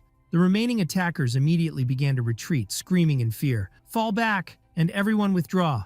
But Yoon told them with calm sarcasm that if they wanted to stay alive, they should clearly beg him for mercy. He added even more mockingly that they could ask him to spare their lives from death like stray dogs, and let them live. Yoon shouted, calling them worse than dogs. He smirked as he faced them with confidence, remarking that despite the weakness of his internal energy, he could execute every movement in sync with the pulses of the heart of the sun inside him. Elsewhere, Dr. Jang Myung stood before someone lying on a bed and accused the man standing nearby of deceiving him. The man replied calmly that he had no other choice. Jang Myung then asked about the condition of Dr. Soo Ra-hyung. The man replied that Dr. Soo was in his usual place, as he was a person of great value to the Mogollon Association. Then Jang Myung angrily asked who he was. The man calmly introduced himself as Jeon Young, the commander of the Tamjo unit from the Mogollon Association. Jang Myung seriously asked if their commander Jang Soon was aware of these events, but Jeon Young refused to give a clear answer and said he could not disclose that. Jeon Young then explained that the matter was related to Commander Jang Soon's own decision because Hwayeon had harmed his grandson, the second young master. Jang Myung fell silent for a moment, regretting not having taught Yoon the life and death technique sooner, fearing an organized attack by a professional unit against Yoon. At that moment, a man rushed into the room, shouting that the deputy commander of the unit had started moving first with members of the assassination squad. Jeon Young responded angrily, saying he had ordered them to wait, and asked about the status of the Hulabarang group. The man replied that he didn't know yet, and Jeon Young ordered him to report immediately if anything new happened. Jang Myung said that things were not going according to plan. However, Jeon Young replied confidently that there would be no problem dealing with the fourth young master. Jang Myung responded sharply, asking if he wasn't afraid of the consequences of what they were doing. Jeon Myung smirked and said he didn't expect to hear such words from Dr. Jang Myung, adding cryptically that they knew very well the circumstances under which the fourth young master's mother had died. A terrifying black aura surrounded the doctor as he coldly declared that he would certainly go to hell one day. But it seemed Jang Myung would arrive there first. Jeon Myung responded with confidence, saying that if the man wanted his life, he was ready to give it to him. But the doctor mocked him, saying his life wasn't worth much, and that he wouldn't accept it even if it were offered in a jar. Jeon Myung then sarcastically asked if the fourth young master planned to take his head himself. Jang Myung replied coolly, "Maybe." Jeon Myung laughed mockingly and said that he definitely wouldn't, expressing his anticipation of what was to come. He smiled and told Jang Myung that he would remember his words well, especially since the life of this special official was about to end. He then revealed that the poisoned person was actually the gate guard, not Dr. Soo, and suggested Jang Myung examine him just for fun. After leaving, Jang Myung thought to himself that the Tamjo unit should be led by the fourth young master. He remembered that he had been told earlier that Bok Mujun was nearby, and meeting him might help solve this issue. Jang Myung also realized that he needed to verify the fourth young master's hypothesis, the one that had managed to create a situation that forced Jang Myung to act. He felt anxious and tense, having not expected the Mogollon Association to behave with such aggression. He wondered internally if the Lord of the Palace had anticipated this. He also questioned whether the Lord had deliberately sent the fourth young master to Seongju, which was under the association's control. Meanwhile, Yoon stood among a group of defeated men, sarcastically commenting that he was used to seeing the second young master in such a position, and proudly added that it was he who had done that to him. One of the association men grew furious at Yoon's insult toward the second young master and shouted angrily at his insolent tongue. With a mocking smile, Yoon confirmed to himself how easy it was to provoke them. Despite the weakness of his internal energy, he couldn't use his full techniques, but this was enough for now. He then released a terrifying dark energy around him, causing panic among the surrounding men who screamed in fear, shouting that he was using mahjong, a forbidden combat art. Yoon mocked them, saying that in this era, what did it matter whether he used mahjong or jingjong? He added that even the Sun Palace was a branch of the demon sect, so it was only natural to use this kind of energy. One of the men admitted that he hadn't expected the need to use the Hulabarang force, thinking the fourth young master was just a weakling with no internal energy. The commander ordered his men to withdraw quickly and return to executing the original plan they had devised. Yoon sighed as he stood confidently in the middle of the battlefield, calmly holding his sword after the danger had temporarily passed. On the other side, Yoon noticed the city's residents and wondered if they were used to seeing such strange things or if they only feared them when it involved the association. Life began gradually returning to normal in the market as merchants resumed selling their goods as if nothing had happened. Yoon paused for a moment, sensing a familiar scent that made him remain cautious despite everything. A small boy approached him, offering to sell him a hot pie with an innocent smile. Yoon quietly agreed and gave the boy money, asking him to take half of the pie as well. But the boy refused, saying he wasn't hungry. Suddenly, Yoon gripped his sword menacingly and asked the boy if he could open his stomach to check for himself whether he was really full. Yoon launched a sudden and swift strike toward the boy, who leapt back just in time, barely dodging the attack. After that, Yoon took a bite of the pie, sarcastically commenting on its odd shape, and clearly stated that it contained a strong poison this time. Despite the poison, Yoon reaffirmed to himself that toxins didn't affect him because of the core of the sun. He wrote a secret message on the ground, certain that Yoon Namcheon would understand what he had written. He then received a message from Sibir Young, informing him that Bok Mu-jun was waiting for him at the Daeryu Hwangryongsa Temple, 700 steps to the south. Yoon smiled confidently, assuring himself that if he met Bok Mu-jun alive, that would be his true victory, though he realized he still needed to be wary of another sudden ambush. Yoon began to feel that the night would be very long, and he knew well that this would be a night of their victory, not his own. Elsewhere in his memory, Yoon stood in a field full of destruction and fire, surrounded by the scattered bodies of his enemies. He looked exhausted and was covered in wounds. He stared ahead with deep sorrow as he heard a voice calling to him gently and sadly. His brother Lim approached him, expressing concern that even their allies had stopped fighting upon seeing him. He urged Yoon to use his signature combat technique if he wasn't planning to now. Yoon smiled with deep sadness and told him that if even their children were this hesitant, imagine how the children of their enemies must feel. He added that if he moved again, at least their children would survive. Lim cried out in sorrow and anger, saying he didn't want to keep calling him the blood dog or the demon of hell anymore. Yoon responded firmly, reminding Lim that this was their life. He asked if he remembered their early days when they started from the outskirts of the Yungwon region. Yoon continued sorrowfully, explaining that none of the 300 men they once led remained, and that the souls of 30,000 people now rested on both of their shoulders. He looked at his blood-stained hands and said with deep regret that no matter how much he washed them, he could never get rid of the lingering scent of blood. Lim began to cry, and Yoon told him with deep sorrow that he was very sorry. Yoon smiled sadly and told Lim not to cry. He wasn't covered in blood like him, so he should smile instead. He then said that he had killed countless people with his tongue and mind alone, so Lim should stop feeling guilty. Yoon finished his words with firm resolve, saying that all the curses and bloodshed would be his burden alone. He explained that the fastest way to end a world soaked in blood was for him to bear it all. Lim trembled in grief and said his heart couldn't bear seeing Yoon like this. He asked how Yoon could care so little for himself. Yoon approached Lim and placed a hand on his shoulder, sternly reminding him that he had said it many times. It was his duty to end the war and bring peace. He emphasized that his role was to protect the world's peace. Then Yoon looked at Lim with a smile and confidently told him that he trusted him. As he recalled these memories, Yoon began unleashing a powerful attack, surrounded by a terrifying violet aura, declaring clearly that all he could do was kill and destroy, that he was no different from a vampire. He continued his assault with violent force, drawing out the life and souls of his enemies, which made them hunger for more, creating a horrific cycle that gradually turned them into deformed creatures. Fortunately, he discovered that this black energy did not conflict with the power of the sun within him. Instead, it coexisted like oil and water, without mixing. Yoon looked up toward the enemy commander and mocked him, saying even the old lady had joined the attack, and asked sarcastically if he was planning to join in as well.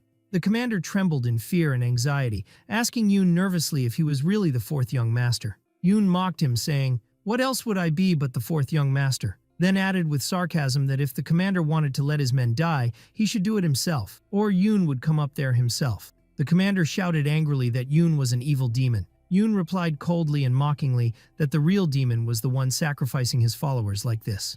The commander began to feel extremely anxious, realizing that things were spiraling out of control and that after deceiving the old swordmaster, there was no turning back. They had to see the mission through to the end. A group of fighters charged at Yoon, screaming warnings to alert him of the danger. The commander smirked and threatened that he would kill Yoon with everything he had. But Yoon stood firm and smiled coldly, calmly commenting that this attack was nothing but a cowardly act. The fighters rushed toward Yoon, shouting, "Jane, hit him!" in an attempt to bring him down quickly. At that moment, energy burst from Yoon with overwhelming force, causing a devastating explosion around him. Yoon launched a decisive strike with his sword, unleashing a powerful wave of blood and energy around him as he attacked with full confidence. Finally, Yoon declared confidently, calling upon the fire larvae, fully prepared to face the next threat. Yoon began his assault with immense force, leaping high into the air and delivering a powerful strike that caused a massive explosion on the ground around his enemies.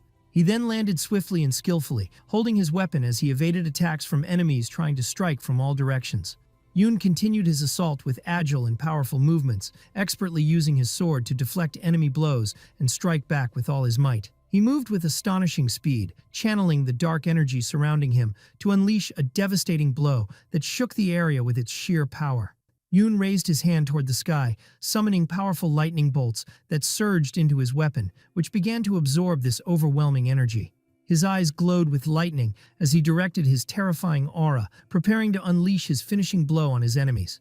Yoon released his unique combat technique called Brain Thunder, triggering massive explosions and deadly bolts that terrified his foes. From afar, a commander in a large building witnessed the events unfolding and was shocked, repeatedly muttering in disbelief that he was being targeted.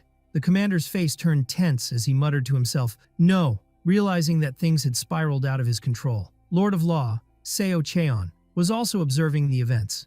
Meanwhile, another commander ordered his troops to regroup in teams of 3, trying to regain control of the battlefield. Yoon stood in the middle of the battlefield, carefully scanning his surroundings, prepared to face any incoming attack. The other commander watched Yoon, intrigued by his strange power, noting that he had used an unknown spell that multiplied his strength. He was impressed by Yoon's use of lightning and destructive energy, though he assumed Yoon's strength must now be drained. Just as the commander prepared to declare victory, he suddenly felt another presence nearby, causing him to startle and exclaim, "What?"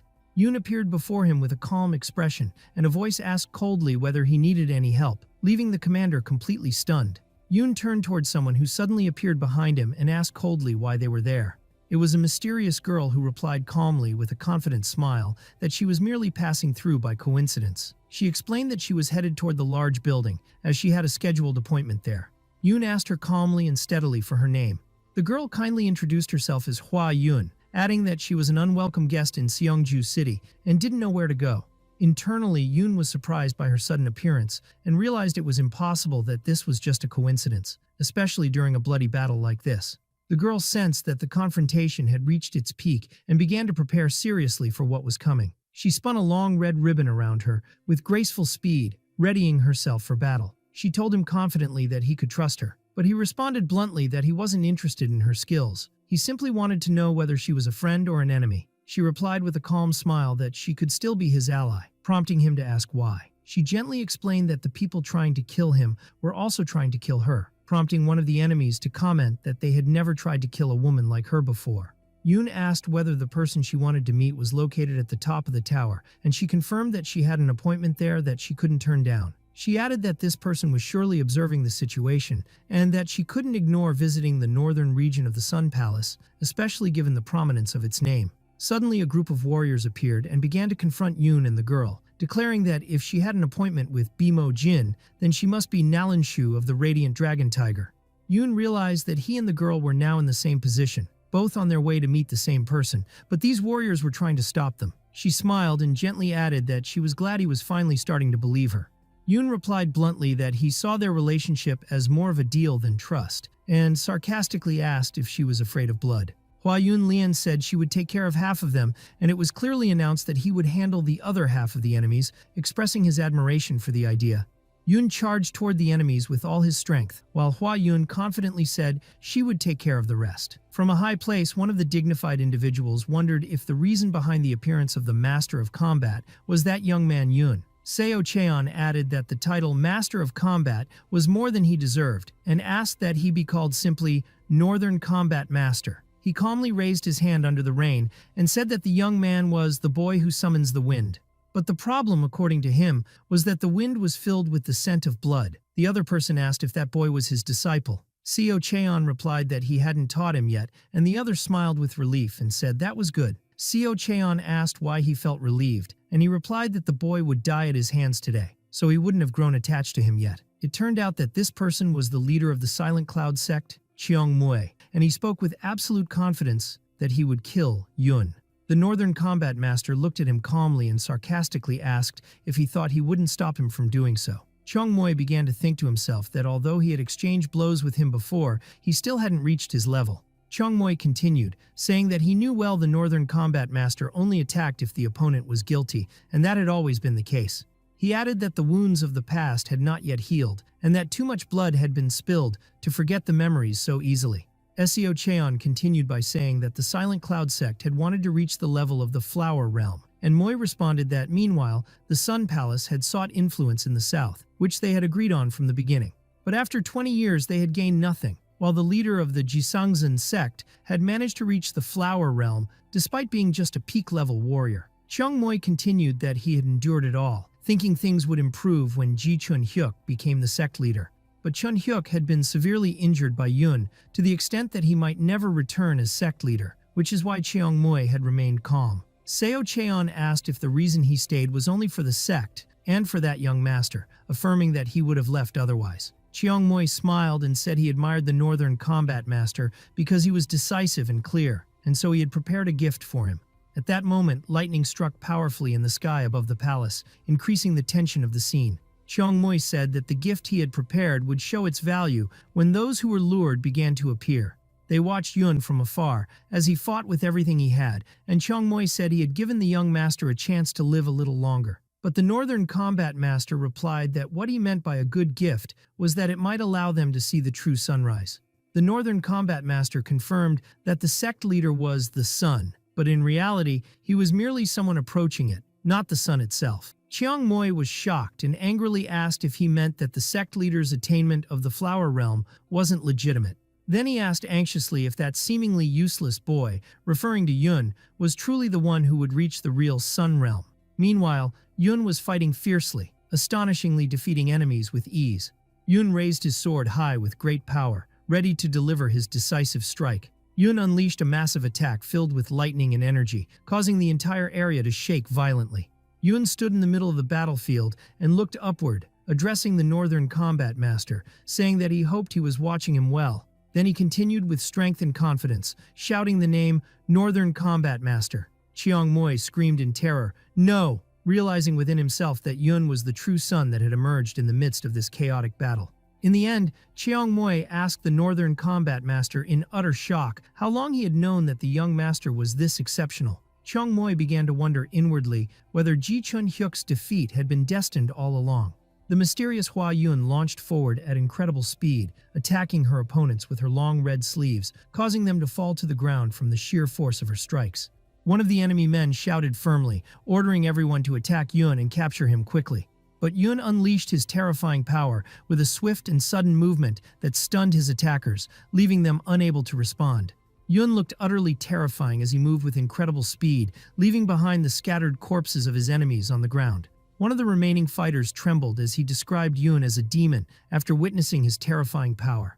Yun advanced toward his enemies with a cold smile, sarcastically commenting that they were still repeating those pathetic words despite the death of their comrades. One of the enemies cried out in panic and intense fear, warning Yun not to mock the dead, but Yun ignored his words and dashed toward him in a flash. wielding his sword, while his eyes blazed with dark energy as he unleashed the Dark Soul Blade technique. With a single decisive strike, Yun cut down his opponent, thinking to himself that choosing to kill someone is a decision not unlike choosing one's own death. As the number of Yun's victims increased, so did the power of his terrifying aura, now known as the Master of 1,000 Bloods. Yun felt within himself that if he kept fighting this way, he might reach the peak of absolute power, and then asked his opponent if he had any last words. His opponent stood bravely in front of Yun, saying it was only the beginning, raising his sword in preparation for battle. Yun mocked the Silent Cloud sect, commenting that he thought they were stronger, and was almost disappointed in them. From afar, one of the senior leaders began to realize what the Demon Master had meant when he spoke earlier, commenting with concern that things were starting to make sense now.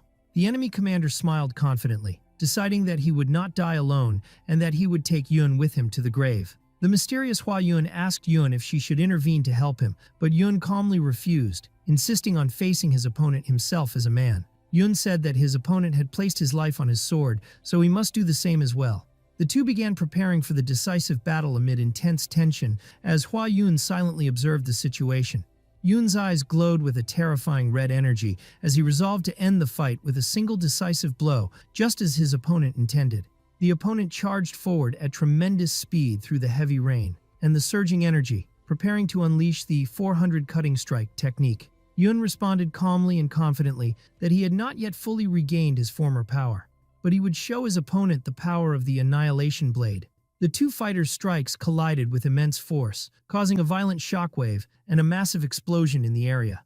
A severe wound appeared on the enemy's body, splitting him in half, yet he commented with a final smile that it was perfect. His body then collapsed tragically before Yun's overwhelming power. Hua Yun stood in silence and awe as she watched the end of this fierce battle. Yun sat on the ground with difficulty and picked up his sword again, affirming that it wasn't over yet. He told Hua Yun that what had just happened was only the beginning, reminding her that the opponent had said so himself. Hua Yun began to ask Yun if it was really a good idea to have used all that power. Yun answered her calmly and firmly that it was worth it, explaining that if he could have used his power without limits, he wouldn't have hesitated. But he had to exhaust all the Master of 1,000 Bloods energy he had in order to defeat the enemy.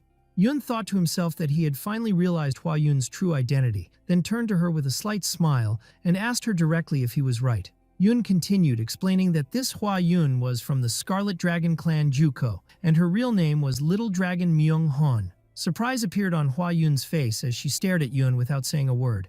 After a short silence, Hua Yun smiled and asked in astonishment if he really meant that she was a bright little dragon. Hua Yun laughed and jokingly said that when she wore her disguise, no one recognized her, and since she didn't speak, no one recognized her voice either, making Yun sarcastically wonder in his mind how they didn't recognize her distinctive black eyes. She then smiled and asked him how he knew her true identity. Yun raised his head and calmly pointed toward the tall tower in front of them, telling her that someone named Bok Mujan had told him. Yun then told her he was going to meet someone named Xiao Guangling, and the two began walking together toward their destination. As they walked, Hua Yun asked Yun curiously if he knew Bok Mujan well, to which Yun confidently and concisely replied yes. Hua Yun began to wonder to herself about Yun's true identity, especially since if he was a friend of Bok Mujan, then he was likely either a prominent disciple of the Sun Palace, or perhaps even the son of the palace master himself. Hua Yun stopped briefly, looking around at the scattered corpses, and asked Yun with concern if it was right to leave the place and the bodies like this, noting that Guan soldiers might arrive soon. She smiled with certainty and said that if things escalated, perhaps even the Sword King himself might intervene. Yun asked her in surprise if she meant the High Robe, and Hua Yun clarified that she meant Sangbok, the Sword King and master of Dongbong Fortress, though she doubted he'd interfere in something this minor. She continued, explaining that they still needed to be very cautious, since Guan soldiers were still trying to reach the level of the 6 kings of heaven and earth, and these events could trigger dangerous movements. She said the recent revolution in martial arts was heavily influenced by the recruitment of fighters from the Guan regions, despite their deep respect for the 6 kings, who had surpassed human limits, with the exception of the reckless boy standing before her. Yun was silent for a moment, then told her it was clear they had paid a lot of money to certain people to clean up this mess. Otherwise, things would be very different now. Yun smiled confidently and said he didn't see a trace of anyone around here, suggesting they should move quickly before being blamed for this chaos. Yun paused for a moment, staring at his sword stained with human blood. He thought to himself that he had fully drained his energy using the blood thief technique and could no longer freely wield his former power as he once did. He continued speaking to himself, realizing he wouldn't reach his goal quickly and would have to deal with what was within reach for now. Yun spoke to himself, stating that they were here for a clear reason, to deal with the blood demon, and that Li Huiyan was the one who crossed into enemy territory to capture this demon.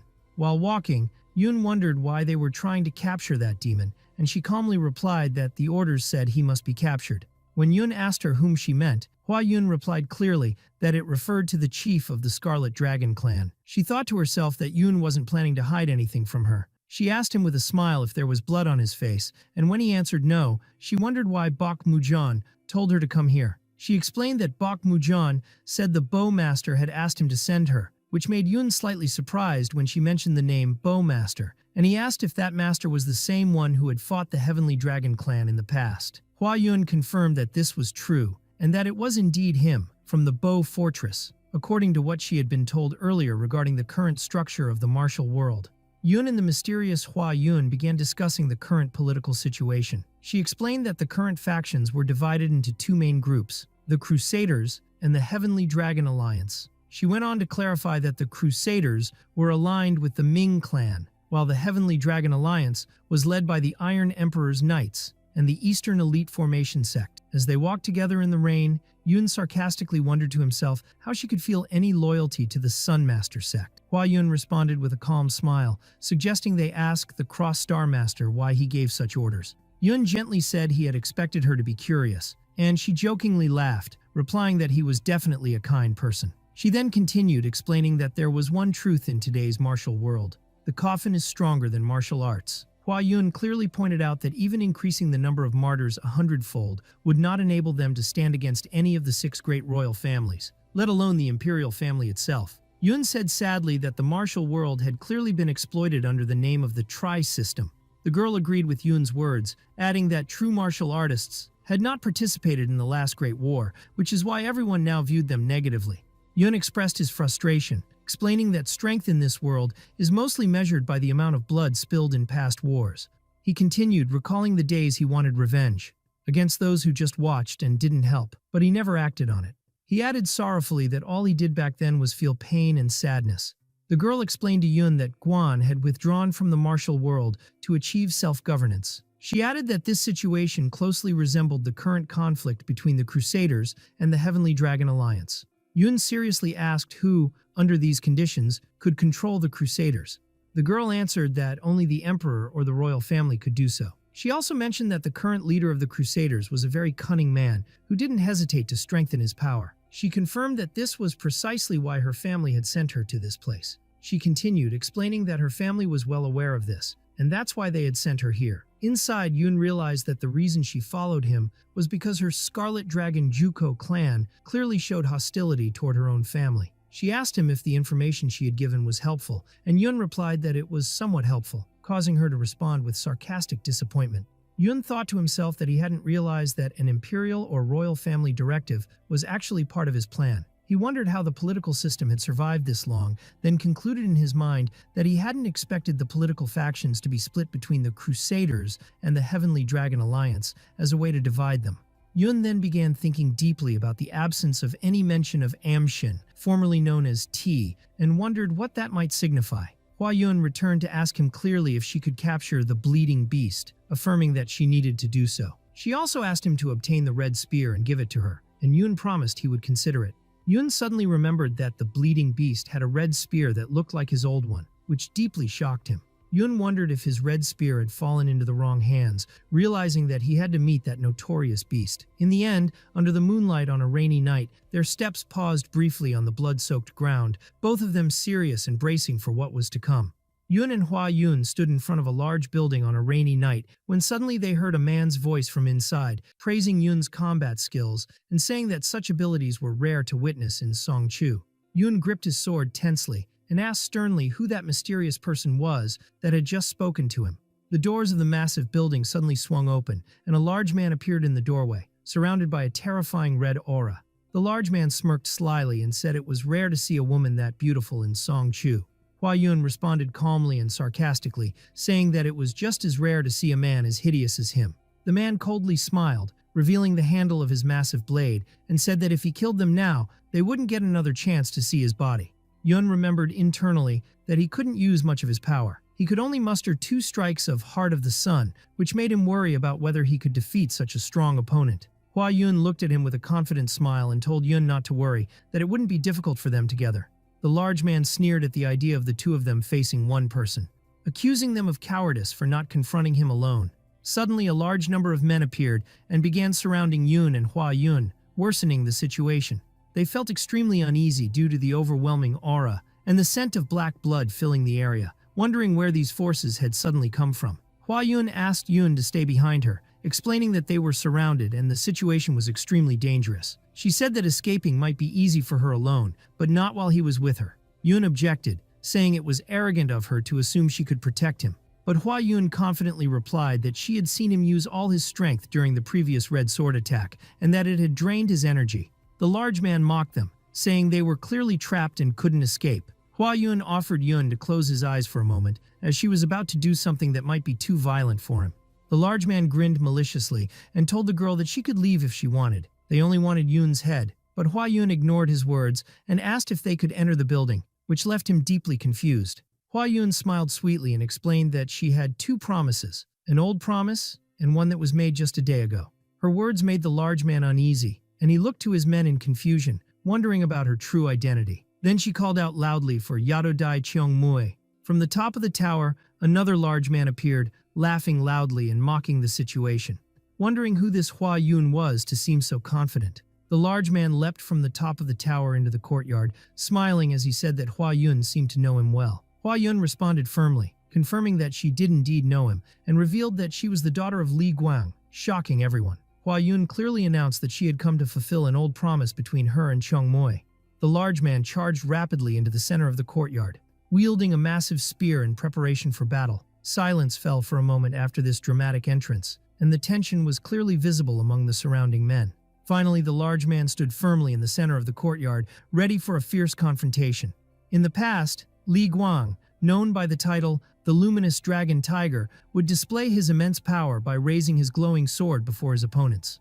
In contrast, Yado Daryang, the Left Blade King of the Black Cloud Society, appeared standing proudly, wielding a massive blade. Yado spoke confidently, saying that the roots of this conflict ran very deep, hinting that things were far more complicated than they seemed. In the present, Mu Yi's anger flared up violently upon hearing the name Guang, and he demanded that the speaker repeat what they said in a threatening tone.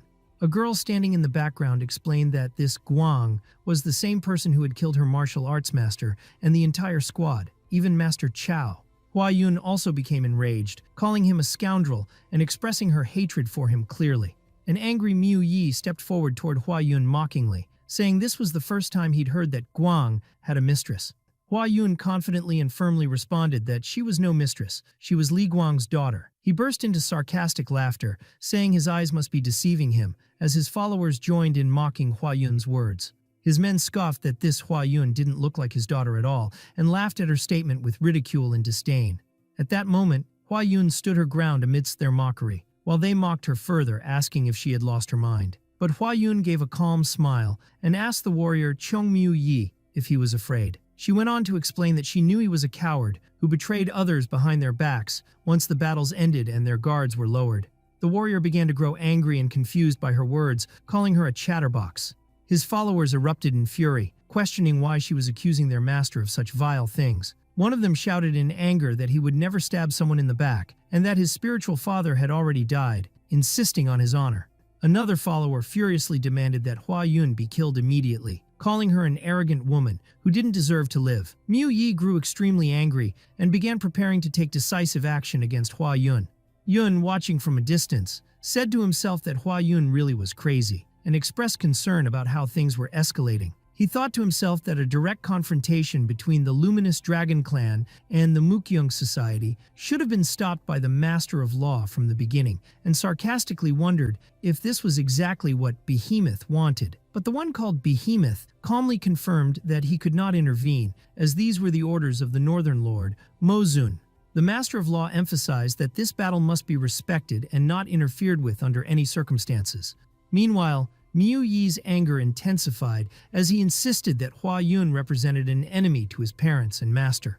On her part, Hua Yun was fiercely determined and appeared fully prepared to face this dangerous challenge. As violent clashes erupted once again on the battlefield, the sounds of combat and clashing swords echoed through the air.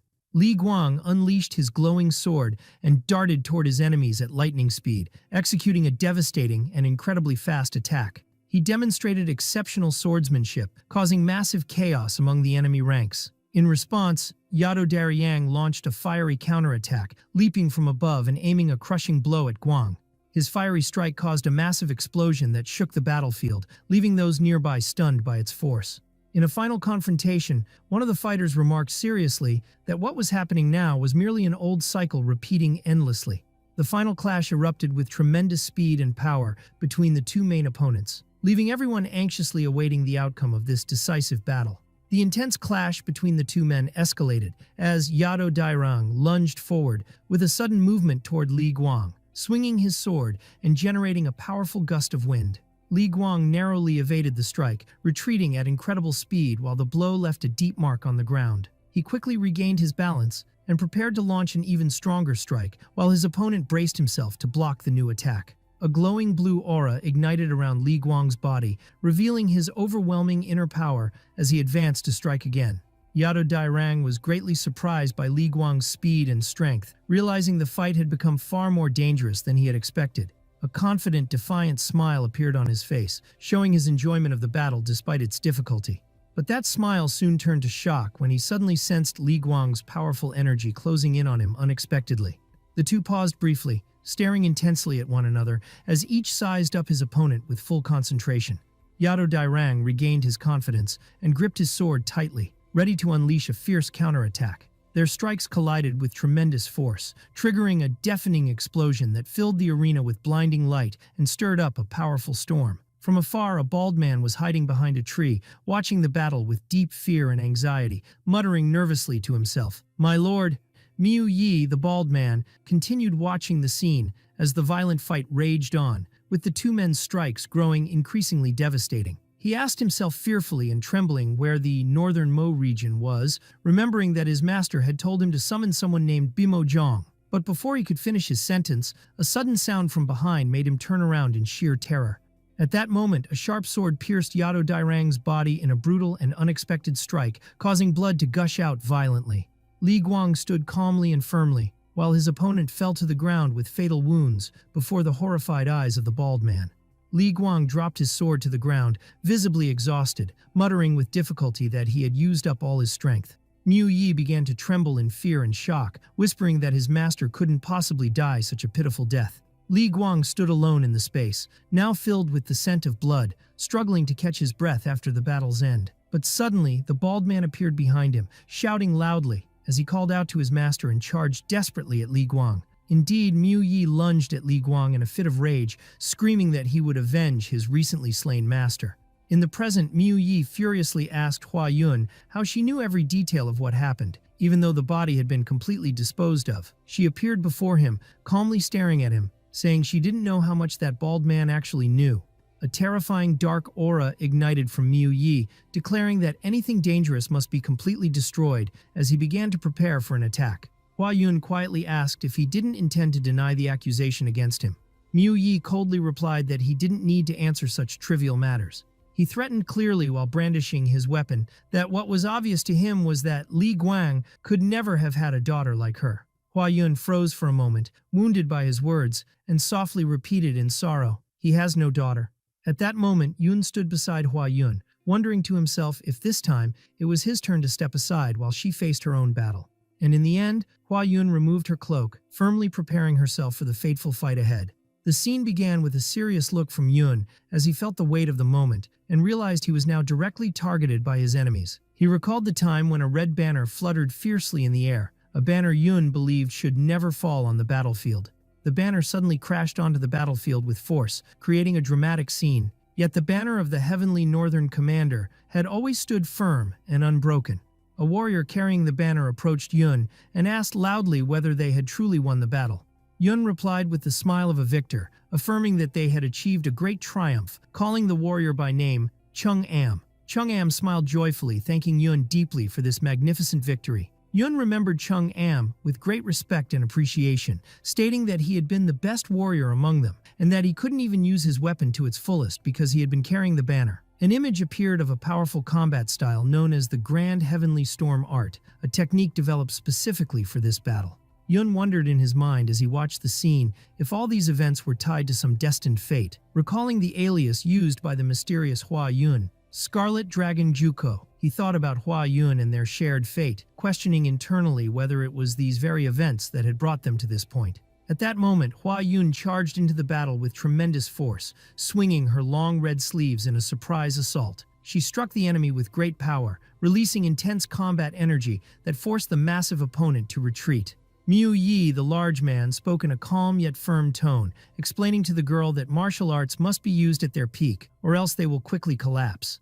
Yun watched the battle from a distance with deep concern, realizing that despite her strength, Hua Yun had not yet reached even half the power that Li Guang possessed. Hua Yun continued with determined focus, telling herself that she had to kill him with this technique, no matter the cost. Miu Yi smiled confidently and declared that if he could just hold out a little longer, victory would be his. Hua Yun charged again with great power and resolve, declaring she would make it unbearable for him. The enemy shouted as he blocked her strike, pointing out that she was still young and lacked enough experience. But suddenly the opponent was struck directly and unexpectedly by Hua Yun's technique, leaving him utterly shocked. Miu Yi was launched into the air from the powerful blow dealt by Hua Yun, clearly signaling her superiority. Yun was stunned by Hua Yun's strength, and his heart began to race as he admitted to himself that he had been ready to flee if things had taken a darker turn. He noticed that Hua Yun had compensated for her lack of physical power by mastering the red sleeve fighting style, and wondered silently just how skilled she truly was. Miu Yi collapsed to his knees, screaming in pain as his men called out to him in fear and concern. He screamed from the pain, warning his followers not to come any closer, demanding that they retreat immediately. The opponent stood with great difficulty and praised Hua Yun's strength, admitting he never expected a woman to possess such combat skills. Hua Yun looked at him coldly and said clearly and bluntly that she would kill him, declaring that she had survived the horrors of the forest. Miu Yi was stunned by her mention of the forest, insisting in great confusion that there had been no one in that forest. He insisted on killing Hua Yun at that very moment, despite his men's efforts to stop him and keep him from going near her. His men tried to convince him that she wasn't worth all the trouble and risk, but he refused to listen, stubbornly holding to his decision. Miu Yi seriously asked his men whether the people around them were truly all allies, in an attempt to assess the situation more clearly. One of the men called out nervously from a distance, pointing out that the northern combat master was up above and a dark energy was clearly surrounding him. Miu Yi responded confidently, saying the situation was under control and there was no need to worry. Then suddenly, Seo Cheon's expression changed as he urgently told Yun to run, leaving Yun shocked by the sudden warning. At that moment, Miu Yi, surrounded by black energy, charged toward Hua Yun, moving at superhuman speed using a mysterious power. His strength surged dramatically, and he became enveloped in a terrifying purple aura, suggesting he was using a forbidden technique. The purple aura began expanding around him in a horrifying way, revealing a power far beyond human limits. His muscles started swelling and transforming grotesquely, with the cracking of bones clearly audible. Yun watched with deep concern, realizing that this mysterious technique was the Western Chain Curse, a forbidden spell once used in ancient wars to control slaves and beasts. The terrifying man laughed quietly and muttered to himself sarcastically, "It's been a long time," as his eyes gleamed with a dreadful energy. Hua Yun stepped forward, horrified, trying to stop the man, once she realized he had used the forbidden madness charm. Miu Yi responded with a mocking smile, admitting he hadn't wanted to use the technique, but was forced to, and then clearly declared that her time to die had come. He leapt high into the air, diving toward Hua Yun while screaming furiously, ready to strike her with deadly force. Hua Yun tried to defend herself using her long red sleeves in a swift motion to shield herself, but the terrifying man easily broke through her defense using his immense power, sending her crashing violently to the ground. Hua Yun hit the ground hard and was severely injured. The man mocked her, saying she was far too weak despite all her previous talk. At that moment, she looked at him and asked furiously how many people he had to kill in order to master that madness charm. Miu Yi looked toward Yun with a confident smile and told him his turn would come after he finished with Hua Yun first. Then he'd take care of him next. Energy flared strongly in Yoon's chest as it became clear he was preparing to face the man using his powerful solar energy. Mu Yi smiled wickedly and said sarcastically that he admired Yoon's courage and wished he had met him earlier.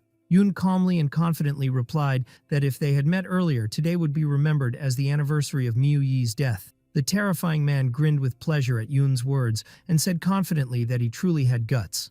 Meanwhile, Yoon realized that the spell his opponent was using was a low-level version of the Madness Curse from the West, and he inwardly scoffed at such a weak method. Mu Yi sneered and said Ji Chunhyuk was arrogant, but far too weak as a human, then told Yoon to wait just a little longer. He then pointed at Hua Yun, who was still lying on the ground, and mockingly told her that her turn had come. Yoon thought to himself that his solar energy was desperate to tear apart this evil curse, but he sensed that this spell was different from typical black magic. Mu Yi began to advance toward Hua Yun with steady, terrifying steps, while Yoon felt a growing sense of uncertainty, as if there was something more about this forbidden technique he still didn't know. He approached Hua Yun with imposing dread, and she lay helpless on the ground beneath his overwhelming power. At that moment, Mu Yi told her that she could still call for help from the young master. But Hua Yun firmly and clearly declared that her turn was not over. She could still fight. Yoon turned with a serious and alert expression, preparing himself for the next confrontation. Hua Yun began mocking Mu Yi, questioning whether he truly believed gaining strength through restricted curses made him genuinely powerful. The dark energy around Mu Yi intensified as he responded mockingly, saying he didn't care for lectures or meaningless words. Then he charged toward Hua Yun with destructive force, telling her he only knew one thing.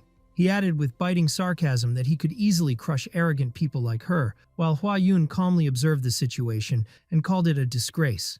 Mu Yi taunted Hua Yun provocatively, demanding she come to him, declaring he would stand still just to humiliate someone like her.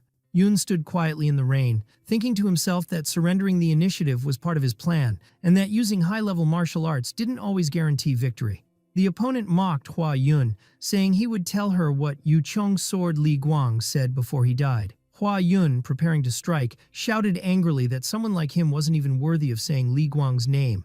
Mu Yi gave a terrifying smile and declared it was unfortunate she had already lost to someone like him, revealing that he used to be called the General. Hua Yun cried out powerfully as she prepared to attack, saying her father bore the banner of the Great Northern General, but the opponent cut her off sharply, telling her to stop the nonsense. Hua Yun then shouted urgently for the guards to come help her in this dire moment. Mu Yi spoke with mockery, explaining that during the unification period, the strength of the warrior army was invincible, and he questioned how someone like Li Guang could carry the banner if he wasn't a peak-level fighter. But Hua Yun confidently affirmed that what happened was a special case. Yun began to feel some doubt, thinking to himself that Li Guang was definitely at peak level, but then the opponent interrupted, scoffing at calling someone of an ordinary level a general. Yun recalled again that he wasn't entirely sure how Li Guang or Chungam disappeared, and he began to suspect that even the army's leadership at that time seemed suspicious now. Mu Yi, with a confident smile, said he had given Hua Yun enough time to recover her strength and told her it was time to move. Hua Yun gathered all her strength, using the martial technique inherited from her father, and declared with determination that she would take his life now.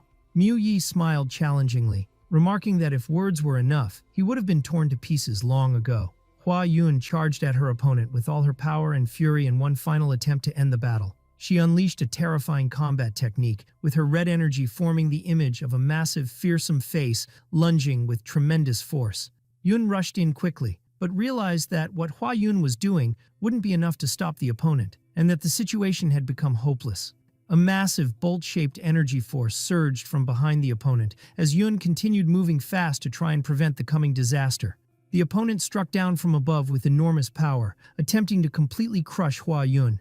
The impact caused a massive explosion of destructive energy, creating a violent shockwave across the battlefield. From a distance, the Master of Law sat silently watching the battle, his expression unreadable. Then he remarked that the person he was told would appear hadn't shown up yet. He continued with clear sadness and frustration, saying only others kept appearing instead. Finally, behind him, a dark and mysterious figure emerged, radiating a terrifying aura, with glowing red eyes that heightened the tension dramatically.